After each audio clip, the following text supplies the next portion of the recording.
ఈరోజు దేవుడు ఒక ప్రత్యేకమైన కోణంలో మనతో మాట్లాడాలని ఆశపడుతున్నాడు. ముందుగా చదవండి మత్తయి సువార్త 14వ అధ్యాయము. మత్తయి సువార్త 14వ అధ్యాయం 23వ వచనం చదవగలిగిన వారు చదివి. ఆయన ఆ జన సమూహములను పంపివేసి ప్రార్థన చేయుటకు ఏకాంతముగా కొండ ఎక్కిపోయి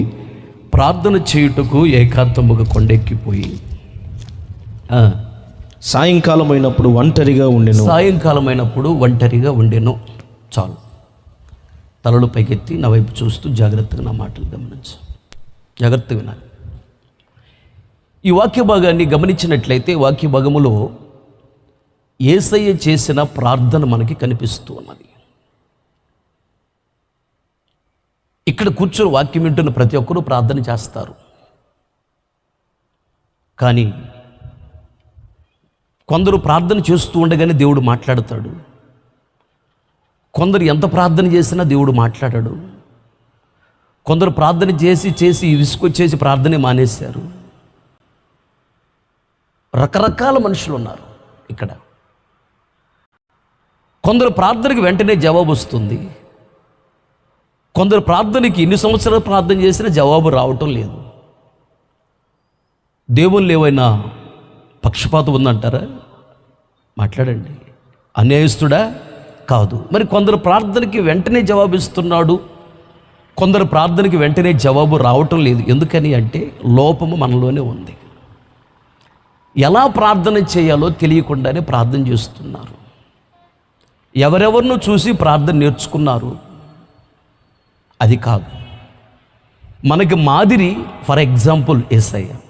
ఆయన ఎలా చేసాడో ప్రార్థన, ఆ ప్రార్థన నేర్చుకుని మనం ప్రార్థన చేస్తే మనం గొప్పవారం అవుతాము. మరొక యేసు ప్రభు వలె మార్పు చెందుతాము.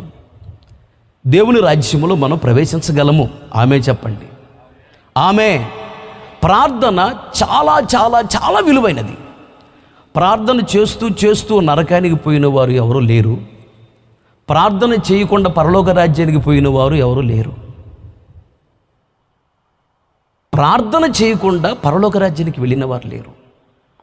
ప్రార్థన పాపము చేయకుండా కాపాడుతుంది. ప్రార్థన పాపము చేయనివ్వదు. పాపము ప్రార్థన చేయనివ్వదు. పాపము చేసే వ్యక్తి ప్రార్థన చేయలేరు. ప్రార్థన చేసే వ్యక్తి పాపం చేయలేరు. ప్రార్థన అనేది చాలా విలువైనది. ప్రార్థన అనగా దేవుడితో మాట్లాడుట. ఇది చాలా విలువైనది, చాలా ప్రాముఖ్యమైనది ప్రార్థన. పరలోకం నుండి ఏ ఆశీర్వాదం మన యొద్దకు రావాలన్నా మనకు కావలసింది ప్రార్థన. మన పరలోక రాజ్యానికి వెళ్ళాలన్నా మనకు కావలసింది కూడా ప్రార్థనే. ఈ ప్రార్థన చాలా ప్రాముఖ్యమైనది కాబట్టి ప్రార్థన మనం నేర్చుకోవాలి. అయితే యేసయ్య ఎలా చేశాడు ప్రార్థన? ఆ ప్రార్థన ఈ రాత్రి మనం ధ్యానించబోతున్నాం. ఎక్కడికి వెళ్ళిన యేసయ్య వేల మంది యేసయ్య దగ్గరికి వస్తారు. జన సమూహంలో యేసు ప్రభు దగ్గరికి వచ్చినప్పుడు త్వరగా వాళ్ళతో మాట్లాడి వారిని పంపించేశాడు, మీరు వెళ్ళిపోండి అని. ఈయన ఎక్కడికి వెళ్ళాడు?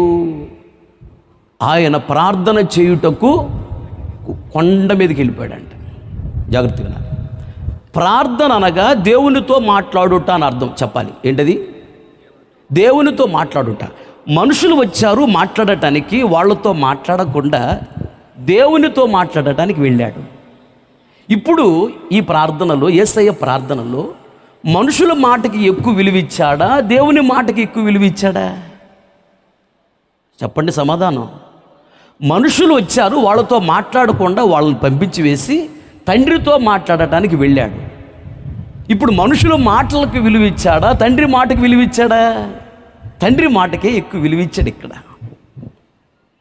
చాలా జాగ్రత్తగా గమనించాలి. మనుషుల మాటలు ముఖ్యము కాదు, తండ్రితో మాట్లాడటం ముఖ్యం, ప్రార్థనే ముఖ్యం. యేసయ్యను చూసి నేర్చుకోవాలి. అది ఒకటి.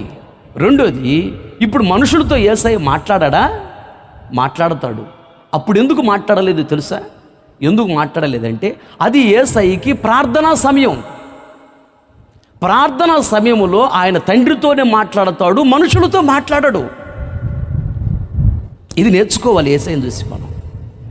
నీకు ప్రార్థనా సమయం అంటూ ఒకటి ఉన్నదా?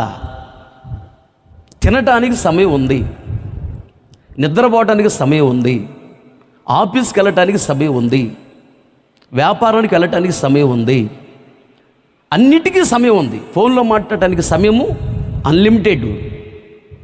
ఏ టైంలో మాట్లాడుకోవచ్చు, ఫోన్లో గంటలు గంటలు మాట్లాడవచ్చు, అన్నిటికీ సమయం ఉండిద్ది. నీకు ప్రార్థనకంటూ ఒక సమయం ఉందా? ఒకసారి గుర్తు చేసుకో, నీలో నీవే ప్రశ్నించుకో. ప్రార్థన చేయడానికి నీకు సమయం ఉన్నదా? ఒక సమయం ఏర్పాటు చేసుకున్నావా? పలానా సమయంలో నేను ప్రార్థన చేసుకోవాలి అని ఒక టైం పెట్టుకున్నావా? యేసయ్యకి ప్రార్థన సమయం ఉంది. ఆ సమయంలో మనుషులతో ఎవరితో మాట్లాడాడు? తండ్రితోనే మాట్లాడతాడు. అలాగే నీకు ఒక ప్రార్థనా సమయం ఉండాలి.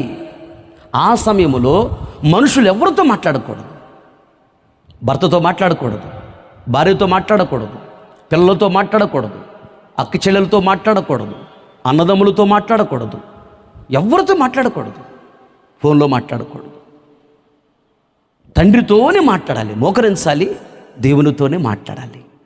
అది ప్రార్థనా సమయం. ఆ సమయంలో దేవునితోనే మాట్లాడాలి, కానీ మనుషులతో మాట్లాడకూడదు. ఇది యేసయ్యను చూసి మనం నేర్చుకోవాల్సింది. ఇది ఒక విషయం. ఆయన మనుషులకి మాటలకి విలువ లేదు, తండ్రి మాటకి విలువ ఇచ్చాడు. రెండోదిగా ప్రార్థనకు ఒక సమయం ఉన్నది. ఆ సమయంలో మనుషులతో మాట్లాడడం, దేవునితోనే మాట్లాడతాడు. ఇంకొక విషయం ఏంటంటే, ఈయన ప్రార్థన చేయటానికంట ఎక్కడికి వెళ్ళాడంట? కొండకి వెళ్ళాడు. ఎలా వెళ్ళాడంట? ఏకాంతముగా వెళ్ళాడు. ఏకాంతముగా అంటే ఒంటరిగా అని అర్థం. ఇక్కడ ఆత్మీయ అర్థము వేరు, అక్షరార్థం వేరు. ప్రపంచంలో ఎన్నో పుస్తకాలు ఉన్నాయి. ఏ పుస్తకానికైనా ఒక అర్థమే ఉంటుంది, అక్షరార్థం. చిన్నప్పుడు నేను చదువుకున్న భూమి గుండ్రంగా ఉందని, ఇప్పుడు చదివిన అలాగే ఉన్నా వేరు. నువ్వు బాప్తీసం తీసుకున్న తర్వాత చదివినప్పుడు నీకు వచ్చే అర్థం వేరు. ఆత్మీయ జీవితంలో నువ్వు ఎదిగే కొలతి నీకు బైబిల్ బాగా అర్థమవుతుంది. జీవము గల మాటలు ఇవి. బైబిల్కి మాత్రమే, వాక్యానికి మాత్రమే అక్షరార్థం ఉంటుంది, ఆత్మీయ అర్థం కూడా ఉంటుంది. ఆయన ప్రార్థన చేయుటకు ఏకాంతముగా వెళ్ళాడు, ఒంటరిగా వెళ్ళాడు. అది అక్షరార్థం. దీని ఆత్మీయ అర్థం ఏంటంటే, ఒంటరిగా ఉన్నా, 10 మందిలో ఉన్నా, 1000 ఉన్నా, ఇక్కడ ఎవరు ఇంకా లేరు. ఆ మనసు నీకు రావాలి. ప్రక్కన వాళ్ళు ఎంత అరుస్తున్నా, ఎంత మాట్లాడుతున్నా ఆ మాటలు నీ చెవును పడకూడదు. దేవునితోనే మాట్లాడుతూ ఉండాలి. ఇది ఏకాంత ప్రార్థన అంటే. ఈ స్థాయిలోకి రావాలి. ప్రార్థన అంటే ఇది. ఇలా చేయాలి ప్రార్థన. ప్రార్థన చేయుటకంట ఆయన కొండ ఎక్కి వెళ్ళాడంట. కొండకి వెళ్ళాడంట ప్రార్థన. ప్రార్థన చేయాలి అంటే ఎప్పుడైనా, ఏ టైంలో నువ్వు ప్రార్థన చేయాలన్నా కొండకి వెళ్ళాల్సిందే. ఆమె చెప్పండి. అందరూ ఆలోచనలో పడ్డారు. అర్ధరాత్రి 3 గంటలప్పుడు చేసుకుంటా ప్రార్థన. ఇంట్లో తెల్లవారుతో 4 గంటలకు చేస్తాను ప్రార్థన, లేకపోతే రాత్రి 2 గంటలకు ప్రార్థన చేస్తాను. ఆ టైంలో నేను ఒంటరిగా కొండకి వెళ్ళగలనా పాస్టర్ గారు? కొండకి వెళితే ఏమనుకుంటారు? అసలు కాపరాలు నిలబడతాయా అని అనొచ్చు. కొండ అంటే ఆత్మీయ అర్థం ఏంటంటే, చదువు నిర్గమాకాండము, దాని అర్థం చూపిస్తాను. నిర్గమాకాండము 15వ అధ్యాయం 17వ వచనం. నిర్గమాకాండం 15వ అధ్యాయం 17వ వచనం. నీవు నీ ప్రజను తోడుకుని వచ్చేదవు యెహోవా, నీ స్వాస్థ్యమైన కొండ మీద నా ప్రభువా, నీవు నివసించుటకు నిర్మించుకున్న చోటను నీ చేతులు స్థాపించిన పరిశుద్ధాలయమందు వారిని నిలవబెట్టెదవు. తలలు పైకెత్తిన వైపు చూస్తూ జాగ్రత్తగా నా మాటలు గమనించు. ఆయన కొండకి వెళ్ళి ప్రార్థన చేశాడు. మనము కొండకి వెళ్ళి ప్రార్థన చేయాలి. కొండ అనగా మందిరము. చెప్పాలి, కొండ అంటే ఏంటి? మందిరము. నువ్వు ఎప్పుడు ప్రార్థన చేసినా, ఎక్కడ ప్రార్థన చేసినా మందిరానికి వెళ్ళే ప్రార్థన చేయాలి. ఇది కూడా కొద్ది కష్టంగానే ఉంది. తెల్లవారుజాము 3 గంటలప్పుడు 4 గంటలప్పుడు ఇంట్లో ప్రార్థన చేసుకుంటాను. అయ్యా నేను ఆ టైంలో ఒంటరిగా నేను మందిరానికి వెళితే ఇంకేమైనా ఉందా? ఎంతకాలం జరుగుతుంది నీకు? ఎవరి కోసం వెళ్తున్నావు ఈ టైంలో అని చెప్పేసి కాపురాలు ఉంటాయా? ఇది కూడా కష్టమే. మరి కొండ అంటే ఏంటి? కొండ అనగా మందిరము. మందిరం అంటే అర్థం ఏంటంటే, మందిరానికి వచ్చినప్పుడు నువ్వు ఎంత జాగ్రత్తగా ఉంటావు. ఎవరు కనపడ్డా అబ్బా ఎంత మృదువుగా ప్రైస్లాడన్నా అబ్బబ్బబ్బా ఎంత మృదువుగా కనిపిస్తామో. ధైర్యంగా మందిరంలో సినిమా చూడగలరా వచ్చి సెల్ ఫోన్లో? ధైర్యంగా మందిరములో వేరే వాళ్ళతో చెడ్డగా మాట్లాడగలవా? ధైర్యంగా మందిరంలో కూర్చొని బూతులు మాట్లాడగలవా? మందిరానికి వచ్చినప్పుడు అంత జాగ్రత్తగా ఉంటారు లేదా? అందుకని మందిరమునకు పోవునప్పుడు నీ ప్రవర్తన జాగ్రత్తగా చూసుకొను అన్నాడు. జాగ్రత్తగా నాడు. నేను అడిగినప్పుడు సమాధానం చెప్తూ ఉండాలి. మందిరానికి వెళ్ళినప్పుడు నువ్వు బహు జాగ్రత్తగా ఉంటావు. ఇంటి దగ్గర ఎలాగైనా ఉంటారు. మందిరానికి వచ్చేటప్పుడు బూతులు పెట్టులు, సోకులు పెట్లు, రకరకాల పెట్లని ఇంటి దగ్గర పెట్టి మందిరానికి వస్తారు. ఇంటికి వెళ్ళగానే మళ్ళీ ఆ పెట్లన్నీ తగిలించుకుని తిరుగుతూ ఉంటారు. బూతులు పెట్లు, సాడీలు పెట్లు, తగాదలు పెట్లు, గొడవలని పెట్టే రకరకాల పెట్లు ఉంటాయిగా. వచ్చేటప్పుడు ఇంటి దగ్గర పెట్టి వస్తారు మందిరానికి. మందిరం ఇంటికి వెళ్ళంగానే మందిరం విడిచిపెట్టే పెట్లని నెత్తి మీద పెట్టుకుని తిరుగుతూ ఉంటారు. మళ్ళీ సాడీలని పెట్టే, బూతులని పెట్టే, తగాదని పెట్టే, సోకులు పెట్టే, రాజకీయమైన పెట్టే, రకరకాల పెట్లు. మందిరానికి వచ్చినప్పుడు నువ్వు బహు జాగ్రత్తగా ఉంటావు కదా. ఆదివారం మందిరానికి వచ్చినప్పుడు ఎంత జాగ్రత్తగా ఉంటావో అలాగే నువ్వు ఎక్కడ మోకరించినా, ఎప్పుడు మోకరించినా ప్రార్థన చేయటానికి ఆదివారం మందిరానికి వచ్చినప్పుడు ఎంత జాగ్రత్తగా ఉంటావో ఆ జాగ్రత్తలు వహించి ప్రార్థన చేసినట్లయితే కొండ అనే మందిరములో నువ్వు ప్రార్థన చేసినట్లే. కొట్టు గట్టిగా చప్పట్లు కొడుతూ దేవుని మాయపరచు. కొట్టలు గట్టిగా రొట్టెలు ఏదో జొన్నట్లు చేసినట్టు కాదు. అంతేనా? ఆమేన్, హల్లెలూయా.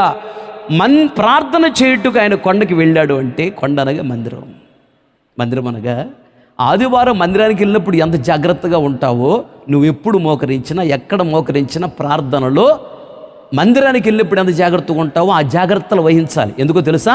ప్రార్థన చేసినప్పుడు దేవుడు వస్తాడు. తెలుసా నీకు? ఇశ్రాయేలు చేయి స్తోత్రముల మీద యెహోవా ఆసీనుడు. నువ్వు ఒక 10 నిమిషాలు స్తోత్రం స్తోత్రం స్తోత్రం అని చెప్తే దేవుడు దిగి వస్తాడు నీతో మాట్లాడటానికి. నేను ప్రార్థనలు మోకరించినప్పుడు గంట సేపు స్తుతిస్తా దేవుణ్ణి.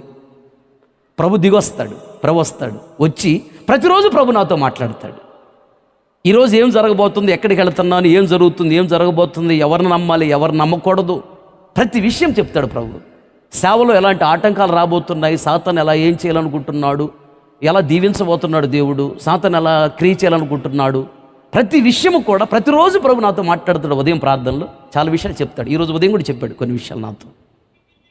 కారణం ఏంటంటే, సీక్రెట్ ఏంటంటే, నీవు 1 గంట సేపు దేవుణ్ణి స్తుతించు. కనీసం అరగంటనే దేవుణ్ణి స్తుతిస్తున్నావా? స్తుతించడానికి గంట పడుతున్నావు. మహాపరిశుద్ధుడా స్తోత్రం స్తోత్రం స్తోత్రం, ఆశ్చర్యకరుడా స్తోత్రం స్తోత్రం స్తోత్రం, ఆలోచనకర్త స్తోత్రం స్తోత్రం, జీవాధిపతి స్తోత్రం స్తోత్రం, ప్రేమగల తండ్రి, ఆయన ఘనమైన నామాలు చెప్పి స్తుతిస్తా. ఆయన చేసినటువంటి మేలులు ఉన్నాయే అవన్నీ తలంచుకుంటూ కృతజ్ఞత కలిగి స్తుతిస్తా. మళ్ళీ నా కొరకు రక్తాన్ని చిందించి ప్రాణాలు పెట్టావయ్యా, స్తోత్రం స్తోత్రం, రక్తము ద్వారా కడిగి పరిశుద్ధపరిచావయ్యా. దేవా, నన్ను నీ సేవకు పిలిచావు, అర్హత లేకపోయినా నన్ను వాడుకుంటున్నావు. నాకు బైక్ ఇచ్చావు, కార్లు ఇచ్చావు, లారీ ఇచ్చావు, పెద్ద మందిరం ఇచ్చావు, స్థలం ఇచ్చావు, 3 మందిరాలు ఇచ్చావు. వినుకొండలో నాదే పెద్ద మందిరం. చాలా మినిస్ట్రీస్ ఉన్నాయి అక్కడ ఉన్నా, వినుకొండలో నాదే పెద్ద మందిరం, నాదే పెద్ద పరిచర్య. వినుకొండ నియోజకవర్గంలో ఈ మధ్యనే ప్రారంభించే సేవ. 13 సంవత్సరాలు వినుకొండలో ప్రారంభించి సేవకు చేరి 3 సంవత్సరాలు నేను. ఇలా దేవుణ్ణి నేను గంట సేపు స్తుతిస్తా. ఆయన చేసిన మేలులను బట్టి కృతజ్ఞత కలిగి కన్నీళ్లతో దేవుణ్ణి స్తుతిస్తా. ఇన్ని మేలులు చేసావయ్యా, అయినా నీ వాక్యానుసారం జీవించలేకపోతున్నా, నన్ను క్షమించండి ప్రభువా. ఇక నుంచి నేను ఇంకా భక్తిగా ఉంటా, ఇంకా యథార్థంగా ఉంటా, ఇంకా నమ్మకంగా ఉంటా, నన్ను దీవించు ప్రభువా అని అప్పుడు అడుగుతాను. అప్పుడు దాకా దీవించని అడగను. మనం మోకరించంగానే దీవించు ప్రభువా, దించు దించు. అసలు ఆయన రాను కూడా రాడు దేవుడి దేవల్ల. అందుకని నీ ప్రార్థనకి జవాబు రావట్లా. ముందు దేవుణ్ణి స్తుతించాలి. మందిరానికి వెళ్ళినప్పుడు ఆదివారం ఎంత జాగ్రత్తలు వహిస్తావో, ఎప్పుడు మోకరించిన ప్రార్థనలు, ఎక్కడ మోకరించినా ఆదివారం మందిరానికి వెళ్ళినప్పుడు ఎంత జాగ్రత్తగా ఉంటావో అంత జాగ్రత్తగా నువ్వు ప్రార్థన చేయాలి. అప్పుడు దేవుడు దిగి వస్తాడు, నీతో మాట్లాడతాడు, నిన్ను ఆశీర్వదించి వెళతాడు. ఆయన సర్వసంపదలు. కానీ ఇలా యేసయ్య చేసిన ప్రార్థన మనం చేయాలి. కొండ అనగా మందిరానికి వెళ్ళినప్పుడు ఎంత జాగ్రత్తగా ఉంటావు అంత జాగ్రత్తగా ప్రార్థన చేయాలని అర్థం. కొండ అంటే అది దాని అర్థం. ఆ తర్వాత ఏంటంట, ఆయన కొండకి వెళ్ళాడు, ఏకాంత కొండకి వెళ్ళాడు. వెళ్ళి సాయంకాలమైనప్పుడు, మీరైతే ఆయన చదివినప్పుడు వాక్యం వినలేదా? మీ దగ్గర బైబిల్ ఓపెన్ చేయలేదు, ఓపెన్గా లేదా? వినండి. అన్నాడంట, దీని ఆత్మీయ అర్థం ఏంటంటే, సాయంకాలము అనగా వెలుగొస్తుందో చీకటి వస్తుందా? మాట్లాడండి. 6 అవుతుంది, ఏమైద్ది? వెలుగు వచ్చిద్దా చీకటి వచ్చిద్దా? చీకటి వచ్చే సమయం అది. చీకటి వచ్చే సమయంలో సాయంకాలం, చీకటి వచ్చే సమయంలో చీకటితో చేతులు కలపకుండా ఆయన తండ్రి వస్తాడు, తండ్రితో చేతులు కలపటానికి ఆయన సిద్ధముగా ఉన్నాడు. ఆమెన్, హల్లెలూయా. సాయంకాలం అయినప్పుడు ఆయన ఒంటరిగా ఉన్నాడు అని రాయబడి ఉంది. అనగా చీకటి వచ్చే సమయములో ఆయన ఒంటరిగా ఉన్నాడు, చీకటితో చేతులు కలపలేదు. చీకటి అనగా సాతాను. చెప్పాలందరూ, చీకటి అంటే ఏంటి? సాతాను. నువ్వు ఎప్పుడు మోకరించిన ప్రార్థనలో, ఎక్కడ మోకరించిన మొదట వచ్చేది సాతానే. సాతాను వస్తాడు నీ దగ్గరికి. ఎందుకు వస్తాడు తెలుసా? ప్రార్థన చేయకుండా నిన్ను ఆటంకపరచడానికి సాతాను వస్తాడు. యేసయ్య ప్రార్థన చేస్తున్నప్పుడు సాతాను రాలేదా? బాప్తిసం తీసుకున్న తర్వాత యేసయ్య వెళ్ళి ప్రార్థన చేస్తూ ఉంటే సాతాను వచ్చి, నువ్వు దేవుని కుమారుడు అయితే రాళ్ళను రొట్టెలుగా మార్చుకో. శోధించడం లేదా? సాతాను వచ్చి శోధించడం లేదా? యేసయ్యనే శోధించాడు, నిన్ను నన్ను శోధించడా? శోధిస్తాడు. ప్రార్థనలో మోకరించినప్పుడు మొదట వచ్చేది సాతానే నిన్ను శోధించటానికి. సాతానుతో నువ్వు చేతులు కలపకూడదు, వాడిని ఫ అని గద్దించాలి. నువ్వు భయపడుతున్నావు, భయస్తున్నాము నన్ను గద్దించాలి వాడిని. సాతానుని యుద్ధ నుండి పారిపోతాడు. అటు నుంచి అటు వాడు నీ యొద్దకు వస్తాడు, నీ యొద్ద నుండి పారిపోతాడు. సాతాను నీ యొద్దకు వస్తాడు. నువ్వు ప్రార్థనలో మోకరించినప్పుడు మొదట వచ్చేది దేవుడు కాదు, సాతానే వస్తాడు ఆటంకపరచడానికి. వాడిని నువ్వు గద్దించినప్పుడు సాతాను పారిపోతాడు. తర్వాత దేవుడు వస్తాడు స్తుతిస్తూ ఉంటే. అప్పుడు వచ్చి దేవుడు నీతో మాట్లాడతాడు. మొదట సాతానే వస్తాడు. సాయంకాలం అయినప్పుడు అనగా చీకటి వచ్చే సమయంలో యేసయ్య ఒంటరిగా ఉన్నాడు. చీకటి వచ్చింది, చీకటి అనే సాతాను వచ్చాడు. చీకటి అనే సాతానుతో చేతులు కలపకుండా యేసయ్య ఒంటరిగా ఉన్నాడు, సాతాన్ని గద్దించి. తండ్రి వస్తాడు, తండ్రితో చేతులు కలపాలని. అలాగే ఎప్పుడు మోకరించినా, ఎక్కడ మోకరించినా మొదట చీకటి అనే సాతాను వస్తాడు నీ దగ్గరికి. వాడితో నువ్వు చేతులు కలపకూడదు, వాడిని గద్దించి తరిమేయాలి. తరువాత దేవుడు వస్తాడు, యేసయ్యతో నువ్వు చేతులు కలపాలి. ఆమె చెప్పండి అందరూ, ఆమె, హల్లెలూయా. సాతాను ఎలా వస్తాడు? ప్రార్థనలో మోకరించినప్పుడు సాతాను ఎలా వస్తాడు? ఎలా వస్తాడంటే, ప్రార్థనలో నువ్వు మోకరించి ప్రార్థన చేసుకుంటూ ఉన్నావు. చేసుకుంటూ ఉండగానే వెంటనే నీకు ఒక ఆలోచన పెడతాడు సాతాను వచ్చి. ఏమని పెడతాడు తెలుసా? ఆ వైజాగ్లో చదువుతున్నాడుగా కొడుకు, లేదా హైదరాబాద్ ఇచ్చిందంట వాళ్ళ అమ్మాయిని. ఆ అమ్మాయికి ఒక బుడ్డ అమ్మాయి పుట్టిందంట. సాతాను వచ్చి అంటాడు, ఆ అమ్మాయికి స్నానవేట చేపిస్తుంది, కొద్దిగా ఫోన్ చేసి కనుక్కో అన్నాడు ప్రార్థనలో ఉన్నప్పుడు. వెంటనే ప్రార్థన చేసేది కూడా ప్రార్థన ఆపి వెంటనే ఫోన్ చేసి, అమ్మాయి అమ్మాయి బుట్టతో బాగుందా? బాగానే ఉందమ్మా. బుట్టదానికి స్నానం వేట చేపిస్తున్నావు అమ్మాయ, కింద పడేస్తున్నావు, జాగ్రత్త అమ్మాయా అని మాట్లాడటం మొదలుపెట్టింది. మాట్లాడగాక చూసావా, ప్రార్థన చేసిందా? ప్రార్థనను మోకరించింది, కానీ సాతాను వచ్చి ఆలోచన పెట్టి ప్రార్థన చేయకుండా చేసాడు. చూడు, జాగ్రత్తగా గమనించు, మాట్లాడగాక జాగ్రత్తగా. చూసావా ఎలా ఆటంకపరుస్తున్నాడు? అలాగే ఎక్కడో ఎప్పుడో జరిగిపోయిన వాటిని గుర్తు చేస్తూ ఉంటాడు. ప్రార్థన చేయనివాడు నేను సాతాను ఆలోచనల ద్వారా. ఇలా వస్తాడు, ఇలా ఆలోచనలు పెడతాడు, నేను ప్రార్థన చేయనివాడు.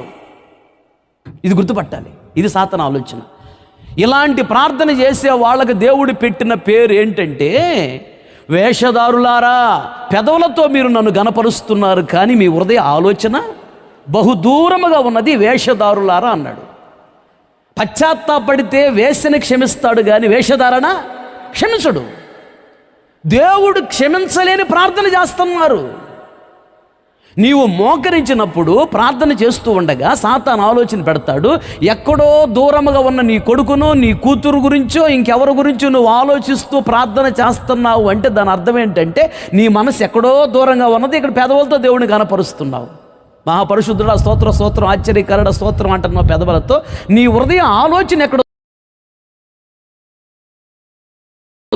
ఇలా ప్రార్థన చేసేవాళ్ళు ముఖం చూడడు, ఇలాంటి ప్రార్థన చేసేవాళ్ళని దేవుడు దీవించడు. ఇలాంటి వాడి దగ్గరికి రాడు. అసలు నీకు జరుగుతున్న మోసం ఇది. గంటలు గంటలు కాస్తున్నాయి నల్లగా, కానీ జీవితంలో దీవెన లేదు.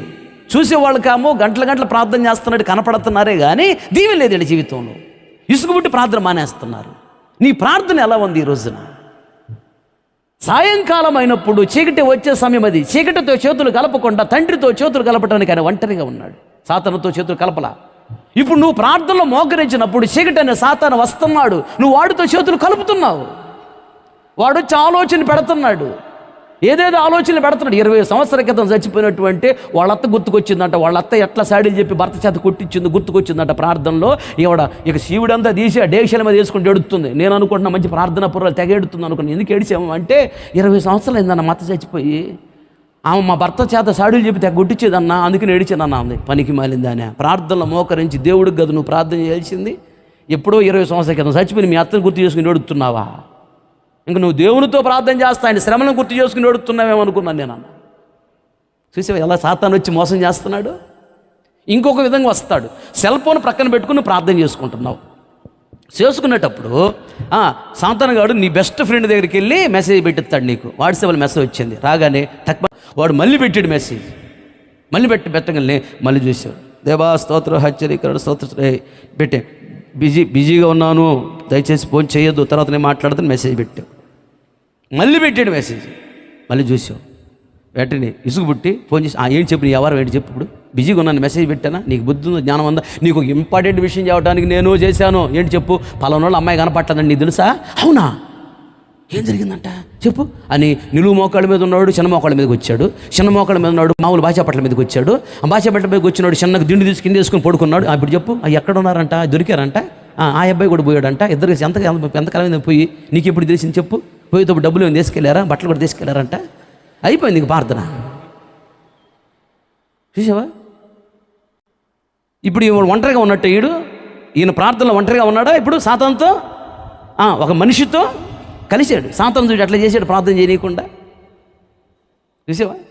ఇది సాతాను తంత్రములను మనం ఎరుగురు వారం కాదు. ప్రార్థన చేశారా?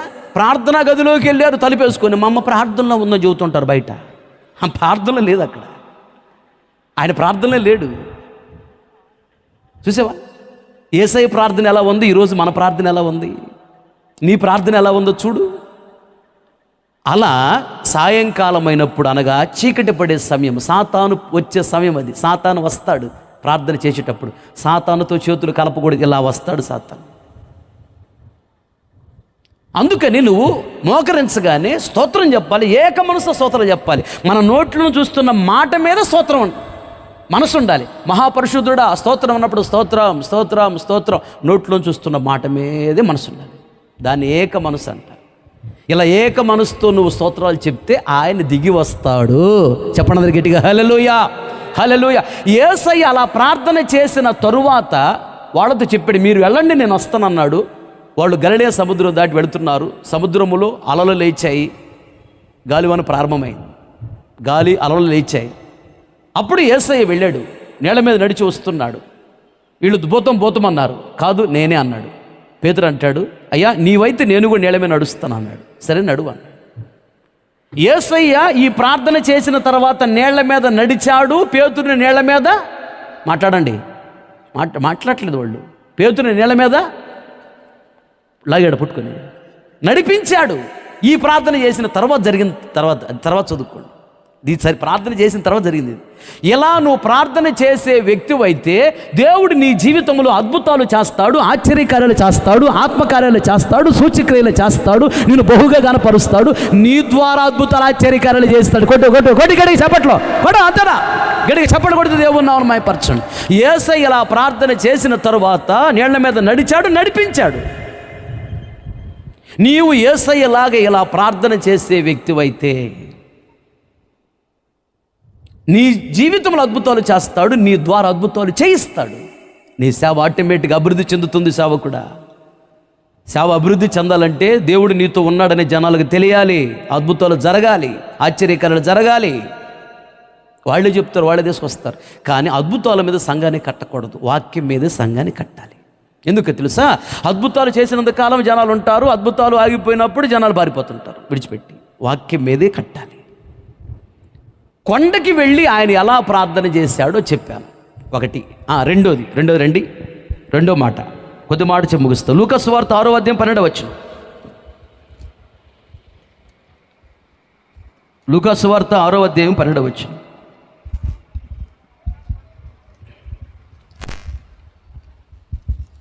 త్వరగా. ఆ దినముల యందు ఆయన ప్రార్థన చేయుటకు కొండకు వెళ్ళి దేవుని ప్రార్థించుటయందు రాత్రి గడిపెను. అయిన తర్వాత చదువు. ఉదయమైనప్పుడు ఆయన తన శిష్యులను పిలిచి వారిలో 12 మందిని ఏర్పరిచి వారికి అపోస్తులను పేరు పెట్టెను. తలలో పైకెత్తిన జాగ్రత్తగా. ఈరోజు చెప్పే ఈ ప్రార్థన జాగ్రత్తగా విని నేర్చుకొని ఇలా ప్రార్థన చేయటం ప్రారంభించు. ప్రతిరోజు దేవుడు నీతో మాట్లాడతాడు. ఆమేన్, హల్లెలూయా. కలలో దర్శనంలో మాట్లాడతాడు. మాట్లాడటమే కాదు, నీ స్థితిగతులు మారిపోతాయి. నీ దుఃఖం సంతోషంగా మార్చబడుతుంది, నీ కన్నీరు నాట్యంగా మార్చబడుతుంది. ఎన్నో రోజుల నుండి ఆగిపోయిన దీవెనలు ఈ రోజు నుంచి నువ్వు పొందుకోబోతున్నావు. ఆమె చెప్పు, ఆమె. ఇది యేసయ్య ప్రార్థన.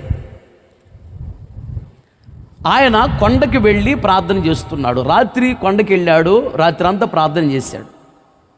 చేస్తే తెల్లవారుచూ ఉండగా తండ్రి అనే దేవుడు యేసయ్యకి ఒక ఆలోచన చెప్పాడు. ఆలోచన ప్రకారం నడిచాడు యేసయ్య. ఏం చెప్పాడు తండ్రి అంటే, యేసయ్య ఏమని ప్రార్థన చేశాడంటే, తండ్రి నా తరువాత ఈ యొక్క శుభవార్తను, ఈ రక్షణ భాగ్యాన్ని ప్రపంచ నలుమూలకు తీసుకెళ్ళటానికి ఎవరిని అభిషేకించమంటావు? నా తర్వాత ఎవరు అని యేసయ్య ప్రార్థన చేశాడు. అప్పుడు తండ్రి 12 మందిని చూపించాడు, వాళ్ళ పేర్లు చెప్పాడు. ఆ 12 మందిని యేసయ్య అభిషేకించాడు ప్రపంచం మొత్తాన్ని సువార్తను తీసుకుని వెళ్ళటానికి. వాళ్ళకి అపోస్తలులు అని పేరు పెట్టాడు. వారిలో ఒకడు తప్పిపోయాడు. ఎవరతను? ఇస్కరియోతు యోధ. అతని ప్లేస్లో దేవుడు మరలా అతన్ని అభిషేకించి వాడుకున్నాడు. ఎవరతను? అతన్ని మనుషులు ఏర్పాటు చేసుకున్నారు, దేవుడు ఏర్పాటు చేసుకోవాలి. దేవుడు ఏర్పాటు చేసుకున్న అపోస్తుడైన పౌలు గారు 12వ వాడు, కడసారి అపోస్తుడు అంటాడు. 12వ అపోస్తుడు ఎవరంటే అపోస్తుడు పౌలు గారు. ఇస్కరియోతు యోధకు బదులుగా ఈయన ఏర్పాటు చేసుకున్నాడు, దేవుడు బలంగా వాడుకున్నాడు. ఈ 12 మంది ద్వారా ప్రపంచం మొత్తానికి సువార్త వచ్చేసింది. ప్రపంచం మొత్తానికి వెలుగు వచ్చింది. ప్రపంచం మొత్తానికి దీవెన వచ్చింది. ప్రపంచం మొత్తానికి రక్షణ వచ్చింది. ప్రపంచం మొత్తానికి అభిషేకం వచ్చింది. ప్రపంచం మొత్తానికి కృప వచ్చింది. జాగ్రత్తగా గమనించండి. ఈ 12 మంది వెళ్ళి ప్రపంచం మొత్తానికి యేసయ్యని కనపరిచారు. ఇదంతా జరగటానికి, ప్రపంచానికి ఎంత గొప్ప మేలు జరగటానికి కారణం ఏంటి తెలుసా?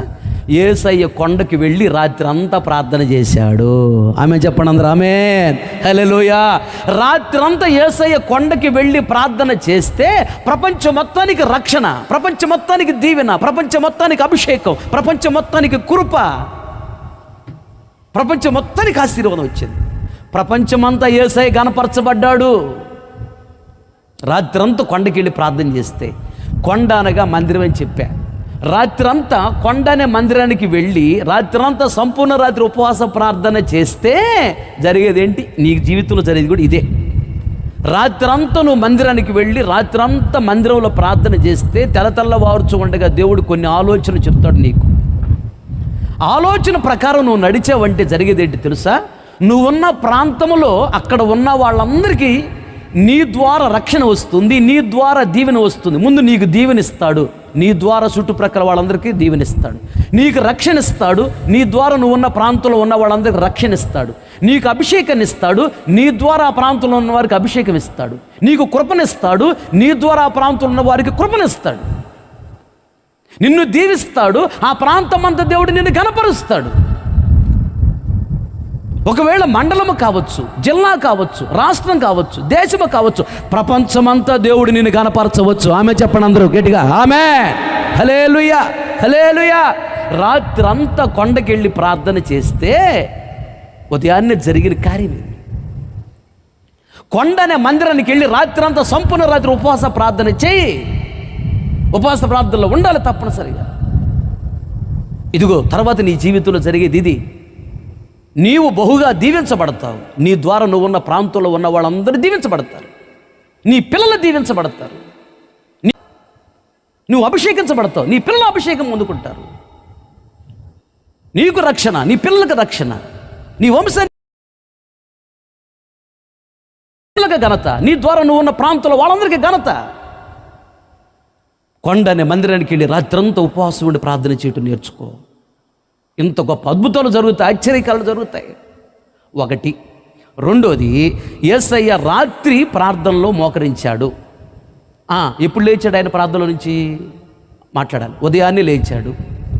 రాత్రి మోకరించాడు, ఉదయాన్నే లేచాడు. చీకట్లో మోకరించాడు. ఉదయాన్నే లేచినప్పుడు చీకటి ఉందా?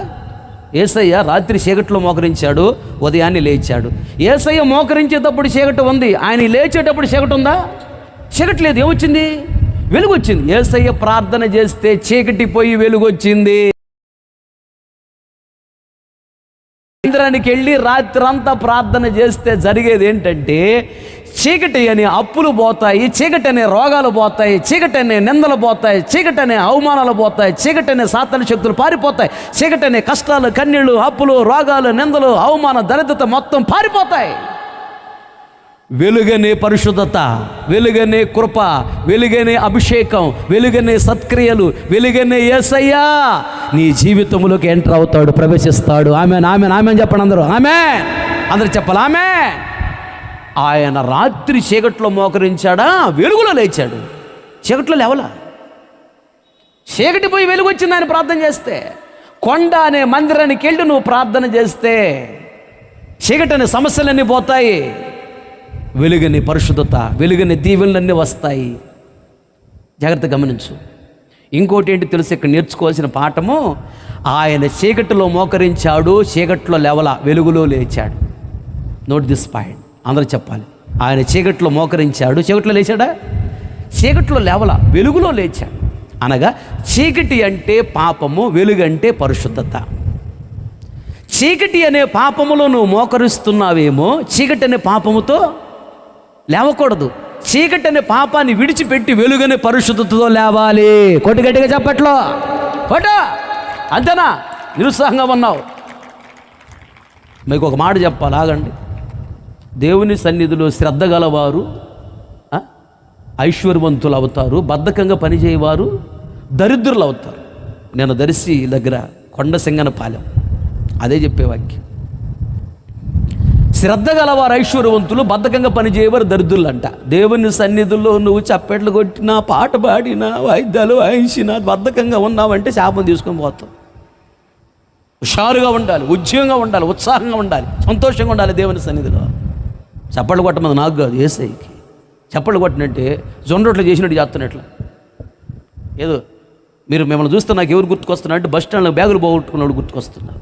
బస్ స్టాండ్లో బ్యాగులు పోగొట్టుకుని ఎవరు బ్యాగ్ చూసిన వాడు చూస్తున్నాడు, నా బ్యాగ్ లాగా ఉంది, నా బ్యాగ్ అని. ఎవరు వచ్చిన మనుషులు మొఖాలు చూడట్లేదు, కాబట్టి బ్యాగ్ చూస్తున్నట్లు. ఎవరు బస్సు దిగుతున్న బ్యాగ్ చూస్తున్నారు. అట్టుంది ఇప్పుడు మీరు కూడా అలా ఉన్నారు. దేవుడు మిమ్మల్ని దీవించబోతున్నాడు అంటే విచిత్రంగా చూస్తున్నారు. యేసయ్య ఆయన ప్రార్థన చేస్తే ప్రపంచం మొత్తానికి రక్షణ చేసింది. కొండకి వెళ్ళి ప్రార్థన చేస్తే, కొండ అనే అనుభవంలోకి వెళ్ళి, కొండ అంటే ఏంటో చెప్పాను. ఆదివారం మందిరానికి వెళ్ళినప్పుడు ఎలా ఉంటావో జాగ్రత్తగా, అంత జాగ్రత్తలు వహించి నువ్వు ప్రార్థన చేస్తే నీకు దీవెన, నీ ద్వారా నువ్వు ఉన్న ప్రాంతం మొత్తానికి దీవెన. చీకటి అనే సమస్యలన్నీ పోతాయి, వెలుగని అన్ని రకాల దీవెనలు వస్తాయి. ఆయన చీకటిలో మోకరించాడు, చీకటిలో లేవల పైకి, చీకటిని విడిచిపెట్టి వెలుగులో పైకి లేచాడు. చీకటి అనే పాపముతో నువ్వు మోకరిస్తున్నావు, పాపాన్ని విడిచిపెట్టకుండా చీకటి అనే పాపంతోనే లేస్తున్నావు పైకి. అందుకని దీవెన లేదు. ఇక నుంచి నీ ప్రార్థన మారాలి. చీకటి అనే పాపముతో మోకరిస్తున్నావు, పాపపు ఆలోచనలతో మోకరిస్తున్నావు, పాపపు మాటలతో మోకరిస్తున్నావు, పాపపు పద్ధతులతో మోకరిస్తున్నావు, చీకటి అనే పాపముతో మోకరిస్తున్నావు. చీకటి అనే పాపాన్ని విడిచిపెట్టి పరిశుద్ధతో, వెలుగనే పరిశుద్ధతో నువ్వు లేవాలి. ఆమె చెప్పు గట్టిగా, చెప్పు గట్టిగా. చీకటి అనే పాపాన్ని విడిచిపెట్టి వెలుగనే పరిశుద్ధతో లేవాలి. అప్పుడు నీకు దీవెన, అప్పుడు నీకు అభిషేకం, అప్పుడు నీకు ఆశీర్వాదం, అప్పుడు కృప విస్తరిస్తుంది నీ మీద, అప్పుడు నీ మీదకి వెలుగు వస్తుంది. నీ ద్వారా నీ కుటుంబానికి దీవెన, నీ ద్వారా నువ్వు ఉన్న ప్రాంతం అంతకు దీవెన. ఇది యేసయ్య ప్రార్థన. కొండకి వెళ్ళి ఆయన ఎలా చేసాడో చూడండి ప్రార్థన. మన ప్రార్థన ఎలా ఉందో. ఎప్పుడు ప్రార్థన మోకరించినా పాపాన్ని విడిచిపెట్టకుండా నువ్వు పైకి లేవకూడదు. పాపాన్ని విడిచిపెట్టకుండా పైకి లేచావా, అది నీ ప్రార్థనకి విలువే లేదు. నీ ప్రార్థన వినడు, చూడడు అసలు ఆయన. పాపాన్ని విడిచిపెట్టి పరిశుద్ధమైన జీవితం చేస్తా తీర్మానం చేసుకొని లేవాలి. అది 2. 3వది చివరికి ఒక మాట చెప్పి నేను ముగిస్తా. చదవండి, లూకా సువార్త 9వ అధ్యాయము 28వ వచనం నుండి 31వ వచనం వరకు. లూకా సువార్త 9వ అధ్యాయం 28వ వచనం నుంచి 31వ వచనం వరకు. ఈ మాటలు చెప్పినది మొదలుకొని రమారమి 8 దినములైన తరువాత ఆయన పేతురును యోహానును యాకోబును వెంటబెట్టుకుని ప్రార్థన చేయుటకు ఒక కొండ ఎక్కాను. ఆయన ప్రార్థించుచుండగా ఆయన ముఖరూపము మారెను, ఆయన వస్త్రములు తెల్లనివై దగదగా మెరిసెను. మరియు 2 పురుషులు ఆయనతో మాట్లాడుచుండిరి. వారు మోషే ఏలియా అనువారు. వారు మహిమతో అగుబడి ఆయన యెరూషలేమును నెరవేర్చబో నిర్గమమును గూర్చి మాట్లాడుచుండిరి. పేతురును అతనితో కూడా చాలు తలపైకెత్తి నా వైపు చూస్తూ నా మాట్లాడు. చివరి మాట, ఈ మాట చెప్పి ముగించబోతున్నా, జాగ్రత్తగా. ఇలా ప్రార్థన నేర్చుకొని ప్రార్థన చేయటం ప్రారంభించు, నీ స్థితి ఎలా ఉంటుందో చూడు. నేను ఇలాగే ప్రార్థన చేసుకుంటా, నాకు ప్రభు నేర్పించాడు ఈ ప్రార్థన, ఇలాగే చేసుకుంటా. వినుకొండ ప్రాంతానికి వెళ్ళినప్పుడు చాప లేదు, కుర్చీ లేదు. నాకు 13 సంవత్సరాల క్రితం చాప లేదు, కుర్చీ లేదు, సౌండ్ సిస్టమ్ లేదు, గజ్జలు లేవు, కంజరు లేవు, స్థలం లేదు, మందిరం లేదు. చిన్న స్కూల్లో పెట్టుకునేవాడిని. ఇలాగే చేసుకుంటా ప్రార్థన. ఈరోజు వినుకొండ నియోజకవర్గంలో పెద్ద పరిచర్య, పెద్ద మందిరం ఏదంటే జయధ్వని అని చెప్తారు. దేవుడు అంత బహుగా దీవించాడు. ఇంచుమించు 2000 మంది సంఘ విశ్వాసం నాకు ఇచ్చాడు. అన్నీ ఇచ్చాడు, సమృద్ధిగా ఇచ్చాడు. అన్నీ ఇచ్చాడు, సమృద్ధిగా ఇచ్చాడు. బహుగా దీవించబడ్డాను నేను. అప్పుడు నేను సేవ ప్రారంభించినప్పుడు దరిద్రుడైన పాస్టర్ ఎవరైనా ఉన్నారంటే నా పేరే చెప్పేవాడు, జాన్ పీటర్ పాస్టర్ అని. ఈరోజు వినుకొండ నియోజకవర్గంలో బాగా దీవించబడిన పాస్టర్ని ఎవరైనా ఉన్నారంటే నా పేరే చెప్తారు, జాన్ పీటర్ పాస్టర్. నేను ఇలాగే చేసుకుంటా ప్రార్థన. ఒక సేవకుడు అయినా విశ్వాసువైనా ఇలా ప్రార్థన చేయటం ప్రారంభించు, ఇక నుంచి నీ స్థితిగతులు మారిపోతాయి. ఆమెను చెప్పరే, ఆమెనంటే జరుగును కాకని అర్థం. ఒక సేవకుడు నిలబడి దేవుడు మిమ్మల్ని దీవించబోతున్నాడంటే వెంటనే ఆమెను అనాలి. ఏమేమే బొమ్మల్లాగా ఉన్నారు మీరు, తడిచిన కోడిపెట్టలాగా కూర్చున్నారు. తడిచిన కోడిపెట్ట కూడా అంతే, హాయ్ అంటున్నా ఇంతే పోతా ఉండి, చిన్న రెక్కలు రావు దానికి, హుషారుగా ఉండాలి. ఆయన కొండకి వెళ్ళి ప్రార్థన చేస్తూ ఉన్నాడు. ప్రార్థన చేస్తున్నప్పుడు అంట 2 దిగి వచ్చారంట. ఎవరాళ్ళు? ఒక ఆయన, ఇందాక ఆయన చదివినప్పుడు మీరు వెళ్ళలేదా, ఒక ఆయన ఏలియా, 2 ఆయన మోషే. 2 దిగి వచ్చారంట. వాళ్ళు ఎలా దిగి వచ్చారంటే మహిమతో దిగొచ్చారంట. చెప్పాలందరూ ఎలా దిగొచ్చారు? మహిమతో దిగొచ్చారంట. నేనంటాను, వాళ్ళు వస్తా మహిమని తీసుకొచ్చారు కదా, మహిమే దిగి వచ్చింది. ఆమె యేసయ్య కొండకి వెళ్ళి ప్రార్థన చేస్తే మహిమ దిగి వచ్చింది. నీవు నేను ప్రార్థన చేస్తే మహిమ దిగి రావాలి. చెప్పండి ఆమె, చెప్పండి. కావాలా వద్ద మహిమ? మహిమలో అద్భుతాలు జరుగుతాయి, మహిమలో ఆశ్చర్యకార్యాలు జరుగుతాయి, మహిమలో ఆత్మకార్యాలు జరుగుతాయి, మహిమలో సూచక్రియలు జరుగుతాయి, మహిమలో అసాధ్యమైన ప్రతి కార్యము సుసాధ్యముగా మార్చబడుతుంది. మహిమ దిగి రావాలి ప్రార్థన చేస్తే. దేవుని మహిమ. జాగ్రత్తగా వినండి. అయితే యేసయ్య మధ్యాకాశానికి వచ్చినప్పుడు దేవదూతల బుర్రలు ఊతారు కదా, అప్పుడు ఈ మట్టి శరీరము ఏ శరీరంగా మారాలి? మహిమా శరీరంగా మారితేనే ఎత్తబడి మనం మధ్యాకాశానికి వెళ్ళిపోతాం. మహిమా శరీరంగా మారాలంటే మన మీదకి ఏమి రావాలి? మహిమ రావాలి. మహిమ వస్తేనే ఇది మహిమా శరీరం అయింది. మట్టి శరీరము మహిమా శరీరం అవ్వాలంటే మహిమ దిగి రావాలి. ప్రార్థన చేస్తే మన మీదకి మహిమ దిగి రావాలి. ఎప్పుడో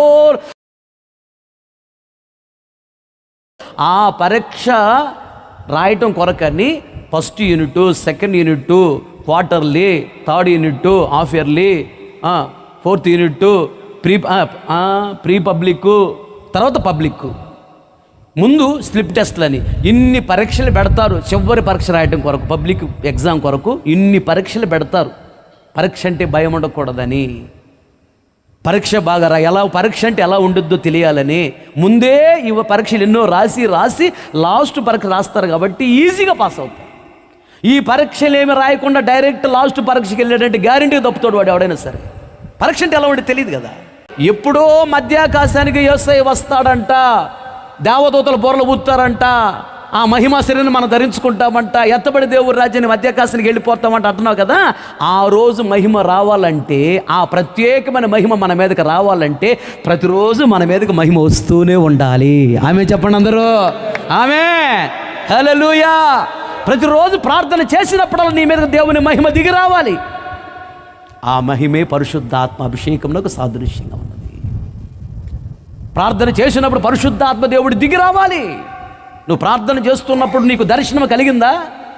దర్శనం కలిగిందంటే మహిమని పరిశుద్ధాత్మ దేవుడు దిగి వచ్చాడు నీ మీదకి అని అర్థం. మహిమ దిగి వచ్చిందని అర్థం నీ మీదకి. ప్రార్థన చేస్తున్నప్పుడు నీకు చల్లగా అనిపిస్తుందా? ఏదో ఫ్యాన్ లేదు, ఏమి లేదు అక్కడ, అయినా సడన్గా ఏదో ఊరికి చప్పట్లు కొడుతుంటే నీకు తెలియకుండా స్పీడ్ అయిపోతుంది. మహిమని పరిశుద్ధాత్మ దేవుడు దిగి వచ్చాడు. మహిమాత్మ మహిమ దిగి రావాలి.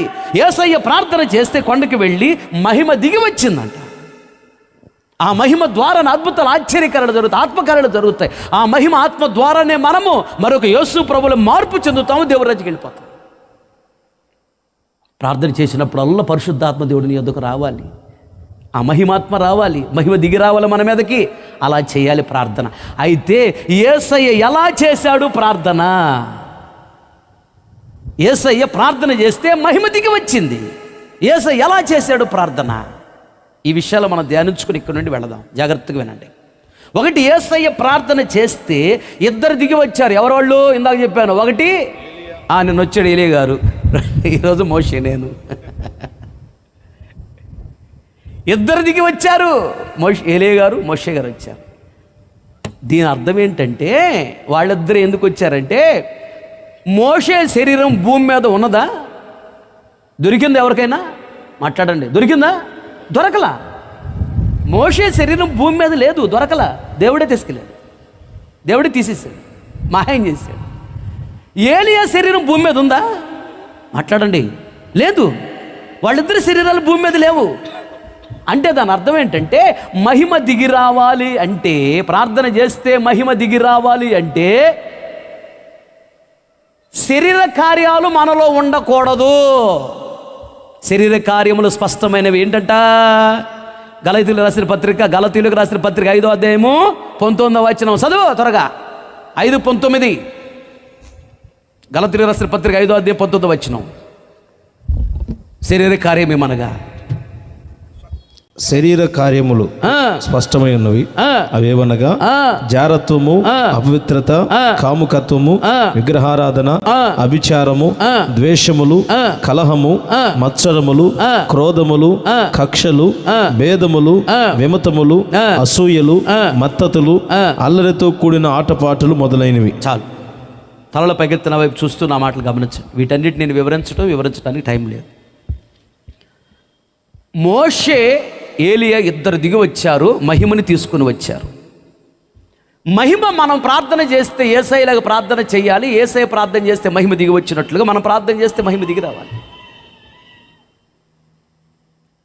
మహిమ దిగి రావాలంటే ఏలియా, మోషే నీ ముందుండాలి. అనగా వారి శరీరం భూమి మీద లేదు. అలాగే మనలో శరీర కార్యాలు ఉండకూడదు అని అర్థం. శరీర కార్యాలను ప్రార్థనలో మోకరించినప్పుడు శరీర కార్యాలను విడిచిపెట్టి ప్రార్థన చేయాలి. ఈ శరీర కార్యం విడిచిపెట్టి ప్రార్థన చేయాలి, అవి ఉండకూడదు. దాని అర్థం అది ఒకటి. రెండోది, మరలా యేసయ్య ఎలా ప్రార్థన చేశాడు? యేసయ్య ప్రార్థన చేస్తే మహిమ దిగి వచ్చింది కదా. ఎలా చేశాడు ప్రార్థన అంటే అది స్టార్టింగ్లో ఉంది చూడు. లూకా సువార్త 9వ అధ్యాయము 28వ వచనం.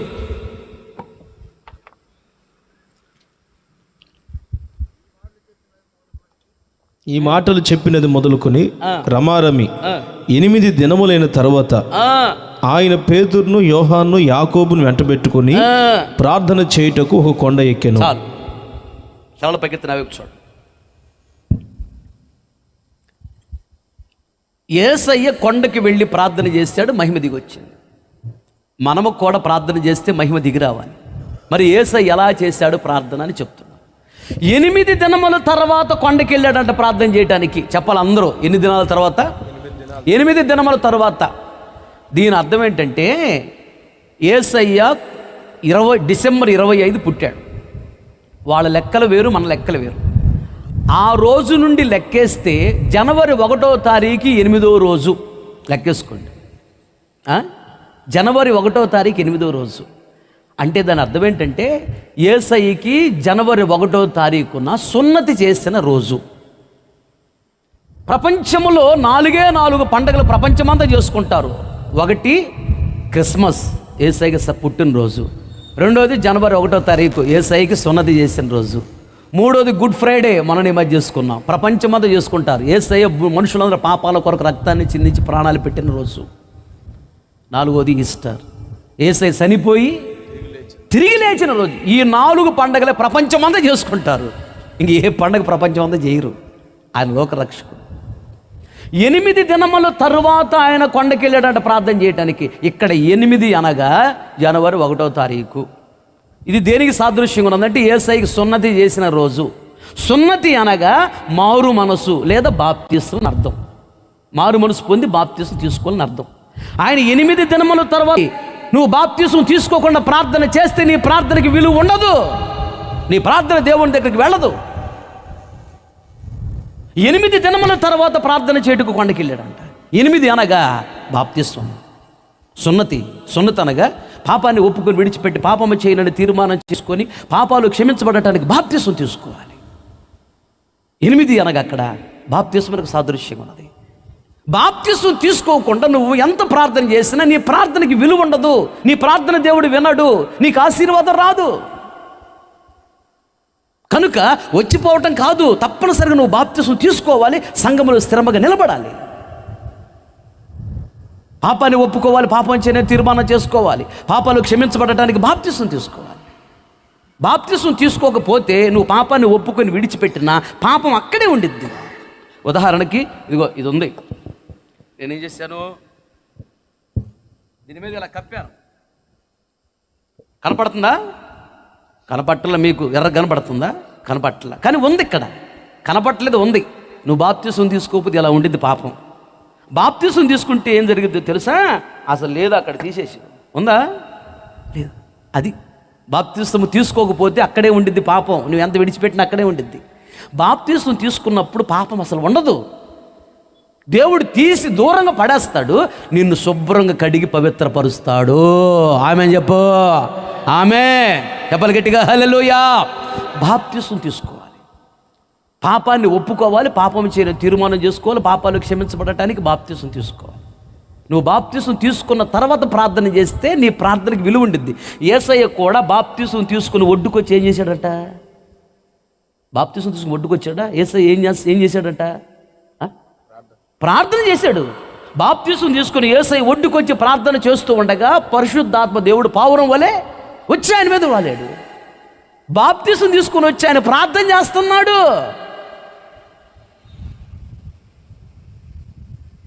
బాప్తిసం తీసుకున్న తర్వాత అరణ్యానికి వెళ్ళి ప్రార్థన చేశాడు. 40 రోజులు ఉపవాసం ఉండి ప్రార్థన చేశాడు. బాప్తిసం తీసుకున్న తర్వాత వెళ్ళాడు ఆయన. అలాగే 8 దినముల తర్వాత కొండకి వెళ్ళాడంటే ప్రార్థన చేయడానికి. అనగా బాప్తిసం తీసుకుని నువ్వు ప్రార్థన ప్రారంభించు.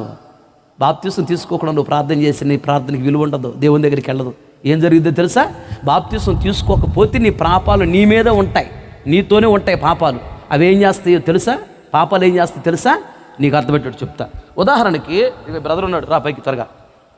ఈయన ఫ్లెక్సీ అవతలు ఉన్నాడు, ఫ్లెక్సీ అవతలేమో ఈయనున్నాడు, ఫ్లెక్సీ యువతలు నేనున్నా. ఆయన వాచి కావాలన్నాడు, నేను ఇవ్వాలనుకుంటున్నాను, నేను ఇవ్వగలనా అన్నది చెప్పండి. ఫ్లెక్సీ అవతలు ఆయన ఉన్నాడు, ఫ్లెక్సీ యువతలు నేనున్నాను, మా ఇద్దరి మధ్యలో ఏముంది అడ్డుగా అన్నది చెప్పండి. ఏముంది? ఫ్లెక్సీ ఉంది. నేను ఇవ్వగలరా? ఆయన తీసుకోగలడా? నేను ఇవ్వలేను, ఆయన తీసుకోలేడు. అలాగే సెల్ ఫోన్ కావాలన్నాడు, నేను ఇవ్వాలనుకుంటున్నా, ఆయన తీసుకోవాలనుకుంటున్నాడు, నేను ఇవ్వలేను, ఆయన తీసుకోలేడు. ఎప్పుడైతే ఆ ఫ్లెక్సీని పడగొడతాడో, మా ఇద్దరి మధ్యలో అడ్డుగా ఫ్లెక్సీ ఉండదో, నేను ఇవ్వగలను, ఈయన తీసుకోగలను. ఫ్లెక్సీ పడిపోవాలి.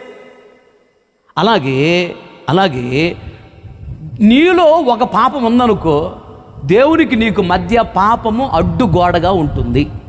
నీలో 10 పాపాలు ఉన్నాయి అనుకో, దేవుడికి నీకు మధ్య 10 అడ్డుగోడలు ఉంటాయి.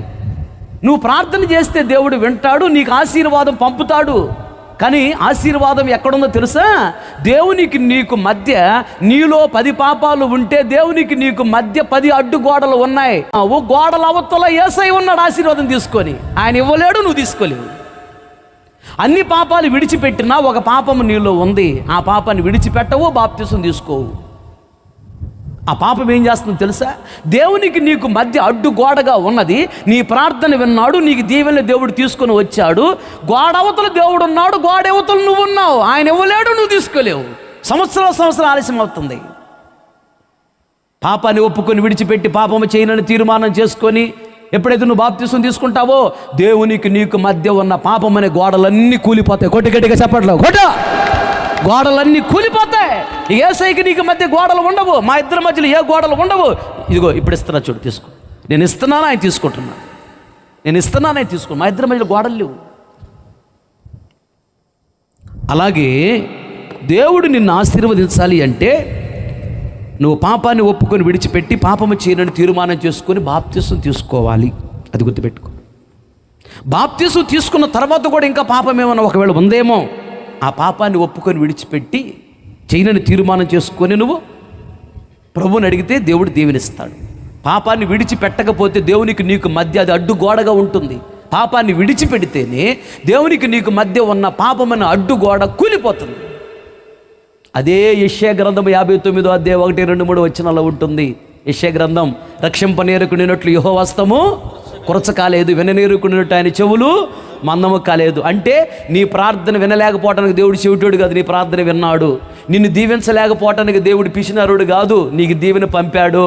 నీ ప్రార్థన విన్నాడు, నీకు దీవెన పంపాడు. నువ్వెందుకు దీవించబడలేకపోతున్నావు అంటే మీ దోషములు దేవునికి మీకు మధ్య అడ్డముగా వచ్చాను, ఆయన ముఖమును మరుగుపరిచను అంటాడు. అది జరుగుతుంది. పాపాన్ని నువ్వు విడిచిపెట్టకపోతే, బాప్తిసం తీసుకోకపోతే దేవునికి నీకు మధ్య పాపం అడ్డుగోడగా ఉంటుంది. దానివల్ల నువ్వు దీవెన పొందలేవు.